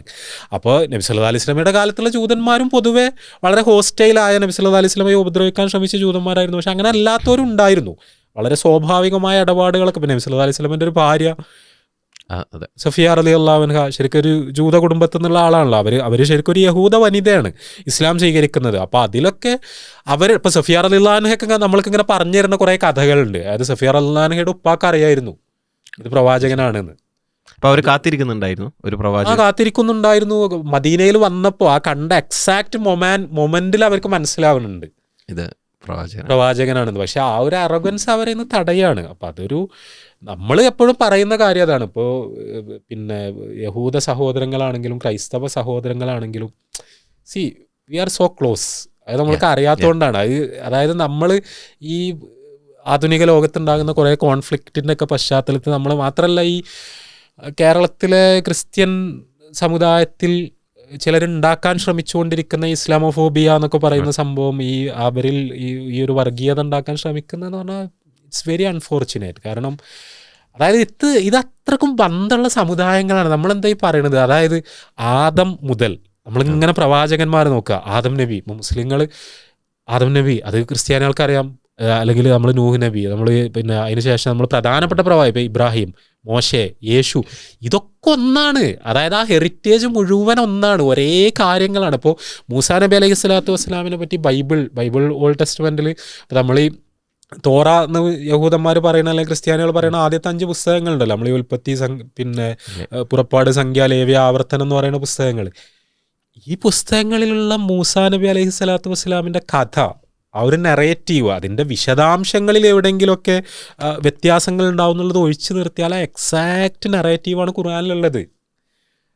അതായത് ഖുർആനിലുള്ള മൂസാ നബി അലൈഹി സ്വലാത്തു വസ്സലാമിനെ പറ്റി ഖുർആനിൽ നിന്ന് മനസ്സിലാക്കിയ ഒരു മുസ്ലിമിന് ഒരു യഹൂദനെ കണ്ടാൽ അല്ലെങ്കിൽ ഒരു ക്രിസ്ത്യാനിയെ കണ്ടാൽ ആ ഇൻഫർമേഷൻ ഷെയർ ചെയ്യുകയാണെങ്കിൽ അതന്നെ ആയിരിക്കും ആ യഹൂദന് പറയാണ്ടാവുക അല്ലെങ്കിൽ ക്രിസ്ത്യാനിക്കും പറയാണ്ടാവുക. ഇത് ഒരേ ആളെപ്പറ്റി ഒരേ കാര്യങ്ങളാണ് നമ്മൾ പറഞ്ഞുകൊണ്ടിരിക്കുന്നത്. പക്ഷേ അത് പലപ്പോഴും അത് മനസ്സിലാവണില്ല. അത് മുസ്ലിങ്ങൾക്ക് അറിയാം, മുസ്ലിങ്ങൾക്ക് സ്വാഭാവികമായിട്ട് അത് അറിയാം. പക്ഷേ പലപ്പോഴും അറിയുന്ന ഒരുപാട് ക്രിസ്ത്യൻ സുഹൃത്തുക്കളുണ്ട്, ഇല്ല എന്നല്ലേ പറഞ്ഞു, ഒരുപാട് ആൾക്കാർക്ക് അറിയാം. പക്ഷെ ഇത് ഇത്രയും ഈ മദ്രസകളെ പറ്റിയൊക്കെ ഭയങ്കര കേരളത്തിൽ ഭയങ്കര യുദ്ധം നടന്നുകൊണ്ടിരിക്കുകയാണല്ലോ. മദ്രസകളെന്തോ ഭീകര കേന്ദ്രങ്ങളാണെന്നുള്ളവർക്ക് ഈ പ്രിയപ്പെട്ട ഈ ക്രിസ്ത്യൻ സഹോദരങ്ങൾ മനസ്സിലാക്കേണ്ട കാര്യം എന്താ വെച്ചാൽ, മദ്രസ എന്ന് പറഞ്ഞാൽ, ഈ ഇൻസ്റ്റിറ്റ്യൂഷൻസ് എന്ന് പറഞ്ഞാൽ കുട്ടികൾ പഠിപ്പിക്കപ്പെടുകയാണ് മോശേൻ്റെ മഹത്വത്തെക്കുറിച്ച്, യേശുവിൻ്റെ മഹത്വത്തെക്കുറിച്ച്. അതായത് യേശുവിൻ്റെയും മോശയുടെയും ബൈബിളിലുള്ള കഥ സെമിനറിയിലല്ലാതെ വേറൊരു സ്ഥലത്ത് വളരെ വ്യവസ്ഥാപിതമായി ശ്രദ്ധയോടുകൂടി നിഷ്ഠയോടുകൂടി പഠിപ്പിക്കപ്പെടുന്നുണ്ടെങ്കിൽ ആ മദ്രസകളാണ്. അതിനോട് ശരിക്കും ഒരു അറ്റാച്ച്മെൻ്റ് അല്ലേ തോന്നേണ്ടത്, അതിനോട് ശരിക്കും ഒരു ഇഷ്ടമല്ലേ തോന്നേണ്ടത്. അപ്പം അത് ഞാൻ പറയണത് അവിടെ അവസാനിപ്പിക്കാതെ മുഹമ്മദ് നബി സല്ലല്ലാഹു അലൈഹി വസല്ലമ ഈ ദൗത്യത്തിൻ്റെ വളരെ സ്വാഭാവികമായൊരു പിന്തുടർച്ചക്കാരനാണ് എന്നുള്ള കാര്യം അവർക്ക് നബി സല്ലല്ലാഹു അലൈഹി വസല്ലമനെ വായിച്ചാൽ മനസ്സിലാവും, പ്രവാചകൻ സല്ലല്ലാഹു അലൈഹി വസല്ലമയെ പഠിച്ചാൽ മനസ്സിലാവും, പ്രവാചകൻ സല്ലല്ലാഹു അലൈഹി വസല്ലമയുടെ മെസ്സേജുകളിലൂടെ ഇങ്ങനെ കടന്നു പോയാൽ മനസ്സിലാവും, ഖുർആനൊന്ന് കേട്ടാൽ മനസ്സിലാവും, ഖുർആനൊന്ന് വായിച്ചാൽ മനസ്സിലാവും. അപ്പം അതിന് ഒക്കെ ഈ തരത്തിലുള്ള അറിവുകൾ നമ്മളെ പ്രചോദിപ്പിക്കേണ്ടതുണ്ട് എന്നുള്ളതാണ്. തീർച്ചയായിട്ടും ആ മുഹറം അതിനൊരു കാരണമാകട്ടെ. അപ്പോൾ ഇതിൽ ഖുർആൻ എങ്ങനെയാണ് അവരോട് എൻഗേജ് ചെയ്യുന്നത്? ഇപ്പോൾ അവർ യഹൂദ സമൂഹത്തെ വിളിച്ചുകൊണ്ട് ഏത് രൂപത്തിലുള്ള ഒരു കമാൻഡാണ് അല്ലെങ്കിൽ ഒരു പ്രബോധനമാണ് ഖുർആൻ നിർവഹിക്കുന്നത്? അല്ല, ഖുർആൻ അതായത് യഹൂദരോടാണെങ്കിലും ക്രിസ്ത്യാനികളോടാണെങ്കിലും ഖുർആനും മുഹമ്മദ് നബി സല്ലല്ലാഹു അലൈഹി വസല്ലം ഒക്കെ പറഞ്ഞ കാര്യം, നമ്മളുടെ ദൈവവും നിങ്ങളുടെ ദൈവവും ഒന്നാണ്. ഓക്കെ, ഒന്നാണെന്ന് പറഞ്ഞാൽ ഈ പ്രപഞ്ചത്തിൻ്റെ മുഴുവൻ സ്രഷ്ടാവിന് നമ്മൾ ഈ പെയ്ഗൻ കൾച്ചറുകൾ എന്ന് പറയുന്നത് വേറൊരു സംഭവമാണല്ലോ. ഈ പെയ്ഗൻ കൾച്ചറുകളിൽ ഈ പ്രപഞ്ചത്തിൻ്റെ രക്ഷിതാവ് എന്നുള്ളത് ഒരു അമൂർത്തമായ വളരെ അബ്സ്ട്രാക്റ്റായ ഒരു ധാരണ എല്ലാ മനുഷ്യന്മാർക്കും ഉണ്ടാവുക. നമ്മളൊരു ശുദ്ധ പ്രകൃതത്തിൻ്റെ ഭാഗമാണ് സർവോന്നതനായ ദൈവം. പക്ഷേ ഒരു സാധാരണ നിലക്ക് ആരാധിക്കുന്നതും പൂജിക്കുന്നതും സഹായം തേടുന്നതും വണങ്ങുന്നതൊക്കെ വേറൊരുപാട് വിഗ്രഹങ്ങളെ ഒരു ഡേ ടു ഡേ ലൈഫിൽ ഒരു സജീവ സാന്നിധ്യമല്ല പടച്ചോൻ എന്ന് പറയുന്നത്. പക്ഷേ ഇബ്രാഹാമിക് ട്രഡീഷനിൽ അങ്ങനെയല്ല. നമ്മൾ ഈ അബ്രഹാം പ്രവാചകൻ്റെ ഏറ്റവും വലിയ പ്രത്യേകത അതാണല്ലോ, അത് അസേർട്ട് ചെയ്തു എന്നുള്ളതാണല്ലോ പ്രപഞ്ചത്തിൻ്റെ രക്ഷിതാവിനെ. അപ്പോൾ അതിൽ നമ്മൾ നോക്കുമ്പോൾ ഇപ്പോൾ ജൂതന്മാരാണെങ്കിലും ക്രിസ്ത്യാനികളാണെങ്കിലൊക്കെ ആ പ്രപഞ്ച രക്ഷിതാവിനെ പറ്റിയുള്ള ധാരണ വളരെ കോൺക്രീറ്റ് ആണ്. അപ്പോൾ ഖുർആൻ പറയുന്നത് ആ പടച്ചോൻ ഇതാ ഒരു പ്രവാചകനെ കൂടി നിയോഗിച്ചിരിക്കുന്നു. നിങ്ങൾ മനസ്സിലാക്കുന്ന അതേ പടച്ചോൻ ഒരു പ്രവാചകനെ കൂടി നിയോഗിച്ചിരിക്കുന്നു. അപ്പോൾ ഈ പ്രവാചകനെ നിങ്ങൾ സ്വീകരിക്കുക. അതിൽ ഖുർആൻ വളരെ ക്ലിയറാണ്. അത് ഒരു തരത്തിലുള്ള സന്ദിഗ്ധതകളും ഖുർആനിൽ അവശേഷിപ്പിക്കണില്ല. അതായത് ജൂതന്മാരാണെങ്കിലും ക്രിസ്ത്യാനികളാണെങ്കിലും ഇനി പെയ്ഗനാണെങ്കിലും, അതായത് മുഹമ്മദ് നബി സല്ലല്ലാഹു അലൈഹി വസല്ലമയുടെ നിയോഗം ഉണ്ടാവുന്നതോടുകൂടി പിന്നെ നിങ്ങളുടെ സാൽവേഷൻ്റെ മാർഗം എന്ന് പറഞ്ഞാൽ ഈ പ്രവാചകനിൽ കൂടി വിശ്വസിക്കുക എന്നുള്ളതാണ്. നിങ്ങൾ മുമ്പ് പ്രവാചകന്മാരുടെ സമുദായത്തിൽപ്പെട്ട ആളായിരുന്നു, ഞങ്ങൾ മോശയിൽ വിശ്വസിച്ചിരുന്നു, യേശുവിൽ വിശ്വസിച്ചിരുന്നു എന്ന് പറഞ്ഞതുകൊണ്ടായില്ല. അവസാനത്തെ പ്രവാചകൻ വരുന്നതോടുകൂടി ആ പ്രവാചകനിൽ വിശ്വസിക്കുക എന്നുള്ളത് നിങ്ങളുടെ ബാധ്യതയാണ്. അത് നമുക്ക് ആലോചിച്ചാൽ തന്നെ അറിയാലോ അത് എന്ത് ലോജിക്കാണ്. ഞങ്ങൾ പടച്ചോനയച്ച ഒരു പ്രവാചകനെ, അതും ലോകത്തിലെ എല്ലാ മനുഷ്യന്മാരിലേക്കുമായി നിയോഗിക്കപ്പെട്ട പ്രവാചകനെ, അന്തിമ പ്രവാചകനെ ഞങ്ങളെ സ്വീകരിക്കില്ല എന്ന് പറഞ്ഞാൽ അത്രയും വലിയ അറഗൻസ് അല്ലേ. അപ്പോൾ അത് പിന്നെ ഖുർആൻ ഇതിങ്ങനെ അസേർട്ട് ചെയ്തുകൊണ്ടിരിക്കുന്നുണ്ട്. ഇത് ഇവരുടെയൊക്കെ തുടർച്ചയാണ്. ഇപ്പോൾ റസൂൽ മുഹമ്മദ് റസൂലുള്ള എന്നാണ് നമ്മൾ പറയുന്നത്. റസൂലിൻ്റെ പ്രത്യേകത എന്താണ്? ആമന റസൂലു ബിമാ ഉൻസില ഇലൈഹി മിർ റബ്ബിഹി വൽ മുഅ്മിനൂൻ കുല്ലുൻ ആമന ബില്ലാഹി വ മലായികതിഹി വ കുതുബിഹി വ റുസുലിഹി ലാ നുഫർരിഖു ബൈന അഹദിൻ മിർ റുസുലി. ഖുർആൻ അതായത് പ്രവാചകനെ പരിചയപ്പെടുത്തുകയാണ് ഖുർആൻ, മുഹമ്മദ് നബിനെ പരിചയപ്പെടുത്തുകയാണ്. മുഹമ്മദ് നബിയുടെ പ്രത്യേകത എന്ന് പറഞ്ഞാൽ മുഹമ്മദ് നബി അള്ളാഹുവിൽ വിശ്വസിച്ചിരിക്കുന്നു, അള്ളാഹു അദ്ദേഹത്തിന് അവതരിപ്പിച്ചു കൊടുത്തതിൽ വിശ്വസിച്ചിരിക്കുന്നു. അതിൽ മാത്രമല്ല, അദ്ദേഹത്തിന് മുമ്പ് നിയോഗിക്കപ്പെട്ട പ്രവാചകന്മാരിൽ വിശ്വസിച്ചിരിക്കുന്നു, അവർക്ക് അവതരിപ്പിക്കപ്പെട്ട വേദഗ്രന്ഥങ്ങളിൽ വിശ്വസിച്ചിരിക്കുന്നു. ആ പ്രവാചകന്മാർക്കിടയിൽ മുഹമ്മദ് നബിയോ മുഹമ്മദ് നബിയുടെ അനുയായികളോ ഒരു ഉച്ചനീചത്വവും കൽപ്പിക്കുന്നില്ല, ഒരു വ്യത്യാസവും കൽപ്പിക്കുന്നില്ല, ഒരു വിവേചനവും കൽപ്പിക്കുന്നില്ല. ഇത് ശരിക്കും വളരെ മനോഹരമാണ്. കാരണം ഇപ്പോൾ ഒരു ജൂയിഷ് പെർസ്പെക്റ്റീവിൽ നോക്കുമ്പോൾ ഒരു ഈസാ നബിയെ തള്ളുന്നു, അല്ലെങ്കിൽ ജീസസിനെ തള്ളുന്നു, മുഹമ്മദ് നബിയെ തള്ളുന്നു. ഒരു ക്രിസ്ത്യൻ പേഴ്സ്പെക്റ്റീവിൽ നോക്കുമ്പോൾ ഒരു മുഹമ്മദ് നബിയെ തള്ളുന്നു. നമ്മളൊരു ഇസ്ലാമിക് പേഴ്സ്പെക്റ്റീവിൽ എന്ന് പറഞ്ഞാൽ നമ്മൾ മുഹമ്മദ് നബിയെ അംഗീകരിക്കുന്നു, ജീസസിനെ അംഗീകരിക്കുന്നു, മോസസിനെ അംഗീകരിക്കുന്നു, എല്ലാ പ്രവാചകന്മാരെയും അംഗീകരിക്കുന്നു. അതിലേതെങ്കിലും ഒരു പ്രവാചകൻ വലുത് എന്ന് ചെറുത് എന്ന് പറയാൻ പാടില്ല എന്നുള്ളതാണ് ഖുർആൻ വളരെ, അതായത് പ്രഖ്യാപിക്കാൻ പറയുന്നുണ്ടല്ലോ ഖുർആൻ. മുഹമ്മദ് നബിനോടും നമ്മളോടൊക്കെ പ്രഖ്യാപിക്കാൻ പറഞ്ഞു, കുൽ ആമന്ന ബില്ലാഹി വമാ ഉൻസില അലൈന വമാ ഉൻസില അലാ ഇബ്രാഹിമ വ ഇസ്മായില വ ഇസ്ഹാഖ വ യാക്കൂബ വൽ അസ്ബാത്തി വമാ ഊത്തിയ മൂസ വ ഈസ വൻ നബിയൂന മിർ റബ്ബിഹിം ലാ നുഫർരിഖു ബൈന അഹദിൻ മിൻഹും വ നഹ്നു ലഹു മുസ്ലിമൂൻ. അത് എത്ര മനോഹരമായിട്ടാണ് ഖുർആൻ പറയുന്നത്. നിങ്ങൾ പറയാ ഞങ്ങൾ വിശ്വസിച്ചിരിക്കുന്നു എന്ന് പറഞ്ഞാൽ ഇങ്ങനെ പ്രവാചകന്മാരെങ്ങനെ എണ്ണി പറയാണ്. അത് ഇബ്രാഹിം, ഇസ്മായിൽ, ഇസ്ഹാഖ്, പിന്നെ യാക്കൂബ് നബിയുടെ മക്കൾ, മൂസ, ഈസ, അവരിലൊക്കെ ഞങ്ങൾ വിശ്വസിച്ചിരിക്കുന്നു. അതോടൊപ്പം മുഹമ്മദ് നബിയിലും വിശ്വസിച്ചിരിക്കുന്നു. ഈ പ്രവാചകന്മാർക്കിടയിൽ ഞങ്ങളൊരു വ്യത്യാസവും കൽപ്പിക്കുന്നില്ല, ഒരു ഉച്ചനീചത്വം ഞങ്ങൾ കൽപ്പിക്കുന്നില്ല എന്ന് പറയാണ്. അപ്പം ആ ഒരു വളരെ സിമ്പിളായ നമ്മളുടെ ലോജിക്ക് ആവശ്യപ്പെടുന്ന ആ ഒരു കൺക്ലൂഷനിലേക്കാണ് ശരിക്ക് ജ്യൂസിനും ക്രിസ്ത്യൻസിനൊക്കെ ഖുർആൻ ക്ഷണിക്കുന്നത്. പിന്നെ അതിലെന്താ വെച്ചാൽ ആ ഒരു പ്യുവർ മോണോത്തീസം എന്ന് പറയുന്ന പടച്ചോനെ മാത്രം ആരാധിക്കുക എന്ന് പറയുന്ന ഒരു സംഭവത്തിൽ നിന്ന് പിൽക്കാലത്ത് അതാണ് അവരുടെ അപജയത്തിൻ്റെ ഒരു കാരണം. അതൊരു വളരെ പ്രധാനപ്പെട്ട ഒരു അപജയമാണല്ലോ. അതിലെന്ന് വെച്ചാൽ ക്രിസ്ത്യൻസിൻ്റെത് വളരെ കോൺക്രീറ്റ് ആയൊരു അപജയമാണ്. നമ്മൾക്ക് വേറൊരു പോഡ്കാസ്റ്റ് ആയിട്ട് ചെയ്യാൻ തോന്നുന്നത്. കാരണം ഈ ജീസസിനെ പിന്നെ ദൈവമാക്കി എന്ന് പറയുന്ന സംഭവം, ജൂത സമൂഹം എങ്ങനെയാണ് പടച്ചവനെ കാണുന്നതിലോ? ജൂതന്മാർ പടച്ചവനെ കാണുന്നതെന്ന് പറഞ്ഞാൽ പിന്നെ ജൂതന്മാർ പൊതുവെ ഏകദൈവ വിശ്വാസികളാണ്. അതായത് ഈ വിഗ്രഹാരാധനക്ക് അവർ സമ്പൂർണ്ണമായി എതിരാണ്. കാരണം മൂസാ നബി, നമ്മൾ ഈ പ്രവാചകന്മാരെ പറ്റി പറയുമ്പോൾ അതൊരു ശരിക്കും ഭയങ്കര ഹിസ്റ്റോറിക്കലി നമ്മൾ നോക്കുമ്പോൾ നല്ല രസമുള്ള ഒരു കാര്യമാണ്. കാരണം മൂസാ നബി വരുന്ന സമയം ലോകത്തുള്ള വേറെ സിവിലൈസേഷൻസിനൊക്കെ നമ്മൾ നോക്കുക. ഇപ്പോൾ ഇന്ത്യയിലെ സിവിലൈസേഷൻ, അല്ലെങ്കിൽ ഗ്രീക്ക് സിവിലൈസേഷൻ, അല്ലെങ്കിൽ നമ്മൾ പേർഷ്യൻ സിവിലൈസേഷൻ, ഇവിടെയൊക്കെ നാഗരികതകളുണ്ടല്ലോ. അവിടെയൊക്കെ വിഗ്രഹാരാധന വളരെ റാമ്പൻ്റാണ്. അവിടെയൊക്കെ മിത്തോളജികളുണ്ട്, പുരാണങ്ങളുണ്ട്. ഈ പുരാണങ്ങളിലൊക്കെ എന്ന് പറഞ്ഞാൽ യുദ്ധങ്ങളുണ്ട്. ആ യുദ്ധങ്ങളിൽ ആ ജനതകളുടെ വിമോചനങ്ങളുണ്ട്. പക്ഷേ ആ യുദ്ധങ്ങൾ നയിച്ച ആൾക്കാർ മുഴുവൻ ദേവന്മാരാണ്, അല്ലെങ്കിൽ അവർ വിഗ്രഹങ്ങളാണ്. അതായത് ഈ ഇന്ത്യയിൽ ആര്യന്മാർ ഇന്ത്യയിലേക്ക് വന്നിട്ട് ഇവിടെ യുദ്ധങ്ങൾ നയിക്കുന്നു, ഇന്ത്യ പിടിച്ചെടുക്കുന്നു. അവരുടെ നേതാവാണ് ശരിക്കും ഇന്ദ്രൻ എന്ന് പറഞ്ഞാൽ. പക്ഷേ ഇന്ദ്രൻ ദൈവമായി പൂജിക്കപ്പെടുകയാണ്. അപ്പോൾ അതുകൊണ്ട് തന്നെ പല ഹിസ്റ്റോറിയൻസും വളരെ കൗതുകത്തിൽ പറയുന്ന ഒരു കാര്യമുണ്ട്. ശരിക്കും ഇതിന് സമാനമായൊരു ഡെലിവറൻസാണ് മോശെ ഇസ്രായേലിയർക്കിടയിൽ നടത്തുന്നത്. കാരണം ഫറോവ എന്ന് പറയുന്ന ഒരു ഏകഛത്രാധിപതിക്ക് കീഴിൽ ഞെരിഞ്ഞമർന്നുകൊണ്ടിരിക്കുന്ന ഒരു ജനതയെ മോശെ പ്രവാചകൻ വിമോചിപ്പിച്ചിട്ട് ഫിലസ്തീൻക്ക് കൊണ്ടുപോവാണ്.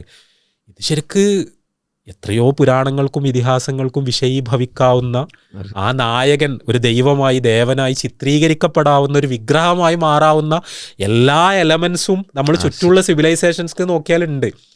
പക്ഷെ ഒരിക്കലും ഹിസ്റ്റോറിയൻസ് പറയുന്നൊരു കാര്യമാണ്, മോസസ് ഒരിക്കലും ദൈവമായി ആരാധിക്കപ്പെട്ടിട്ടേ ഇല്ല. അതിൽ യഹൂദന്മാർ വളരെ ക്ലിയർ ആയിരുന്നു, ഒരു പ്രവാചകൻ ആരാണ്, ഒരു പടച്ചോൻ ആരാണ് എന്ന് പറയുമ്പോൾ. അതായത് ദൈവം എന്ന് പറയുന്നതും പ്രവാചകൻ എന്ന് പറയുന്നതും തമ്മിലുള്ള വ്യത്യാസം എന്താണെന്നുള്ള കാര്യം അവർക്ക് വളരെ ക്ലിയർ ആയിരുന്നു. അതുകൊണ്ടാണ് ഞാൻ പറഞ്ഞത്, ഈ നുബുവത്തും റിസാലത്തും ബനൂ ഇസ്രായേൽ സമൂഹത്തിനെ സംബന്ധിച്ചിടത്തോളം വളരെ ക്ലിയർ ആണ്. ഇതൊരു പ്രധാനപ്പെട്ട കാര്യമല്ലേ. അതുകൊണ്ടാണ് ശരിക്കും പല യഹൂദന്മാർക്കും ക്രിസ്ത്യാനിറ്റി ഒരു നിലക്കും ഡൈജസ്റ്റ് ചെയ്യാൻ കഴിയാത്തത്. അത് ശരിക്കും സൈക്കോളജിക്കലി നമുക്ക് മനസ്സിലാക്കാവുന്നൊരു കാര്യമാണ്. കാരണം ജീസസ് ഈസ് ഗോഡ് എന്ന് പറയുന്നത്, അല്ലെങ്കിൽ Jesus is son of God എന്ന് പറയുന്നത് എല്ലാ ബിബ്ലിക്കൽ പ്രിൻസിപ്പിൾസിനും എതിരാണ്. കാരണം ഒരു മനുഷ്യൻ ദൈവമാവുക അല്ലെങ്കിൽ ഒരു പ്രവാചകൻ ദൈവമാവുക എന്ന് പറയുന്നത് അസാധ്യമാണ്. കാരണം ഈ ബനൂ ഇസ്രായേലിയറിലേക്ക് വന്നപ്പോൾ ഈ ജൂഡയോ ക്രിസ്ത്യൻ ട്രഡീഷൻ എന്ന് പറഞ്ഞാൽ ഒരു ഈസാ നബി മാത്രമേ ഉള്ളൂ. അതിൻ്റെ മുമ്പുള്ളത് ഒരേ ട്രഡീഷനാണ്, ഒരേ പുസ്തകങ്ങളാണ്. അതുകൊണ്ട് തന്നെ നിങ്ങൾ ഓൾഡ് ടെസ്റ്റ്മെൻറ്റിൽ എഡ്യൂക്കേറ്റഡ് ആയ ഒരാളാണെങ്കിൽ, അതായത് പഴയ നിയമ പ്രവാചകന്മാരുടെ പ്രബോധനങ്ങളിലൂടെ കടന്നുപോയ ഒരാളാണെങ്കിൽ, യേശു ദൈവമാണ് അല്ലെങ്കിൽ ദൈവപുത്രനാണെന്ന് പറയുന്ന സങ്കല്പം നിങ്ങൾക്ക് അംഗീകരിക്കാനേ കഴിയില്ല. അതുകൊണ്ടാണ് ശരിക്കും ക്രിസ്ത്യാനിറ്റി ജൂഡായിസത്തിൽ നിന്ന് ഇത്രയും സ്വയം റിമൂവ്ഡ് ആകാൻ വേണ്ടി അത്രയും പ്രയാസപ്പെട്ട് ശ്രമിച്ചുകൊണ്ടിരിക്കുന്നത്.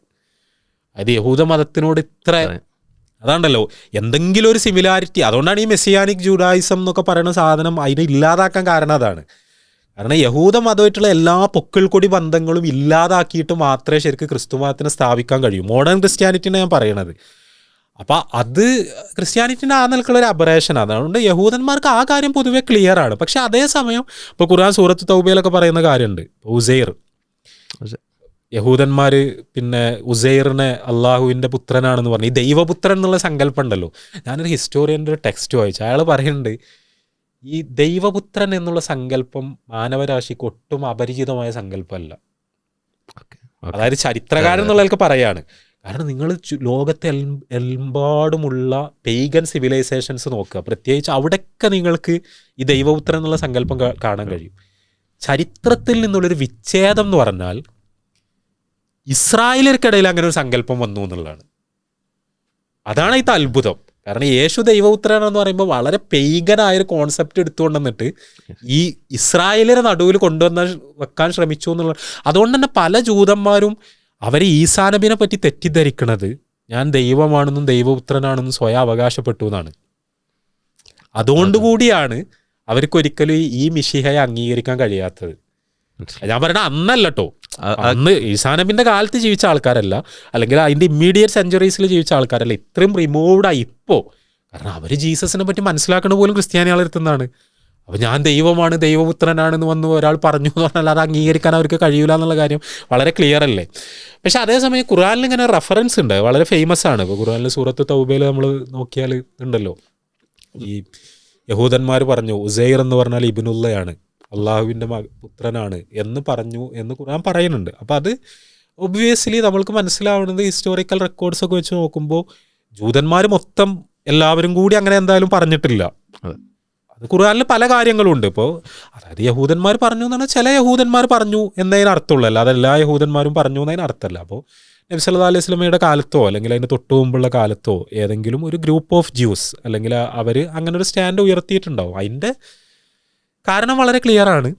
ഉസൈർ എന്ന് പറഞ്ഞാൽ നമുക്ക് മനസ്സിലാക്കാവുന്നേ ഉള്ളൂ. ഉസൈർ എന്ന് പറഞ്ഞാൽ എസ്രയാണ്. എസ്ര പ്രവാചകൻ ബൈബിളിൽ ബുക്ക് ഓഫ് എസ്ര ഒക്കെ ഉണ്ട്. എസ്ര ദി സ്ക്രൈബ് എന്നാ പറയാം, ബിബ്ലിക്കൽ ഭാഷയിൽ എഴുത്തുകാരനായ എസ്ര എന്നാ പറയാം.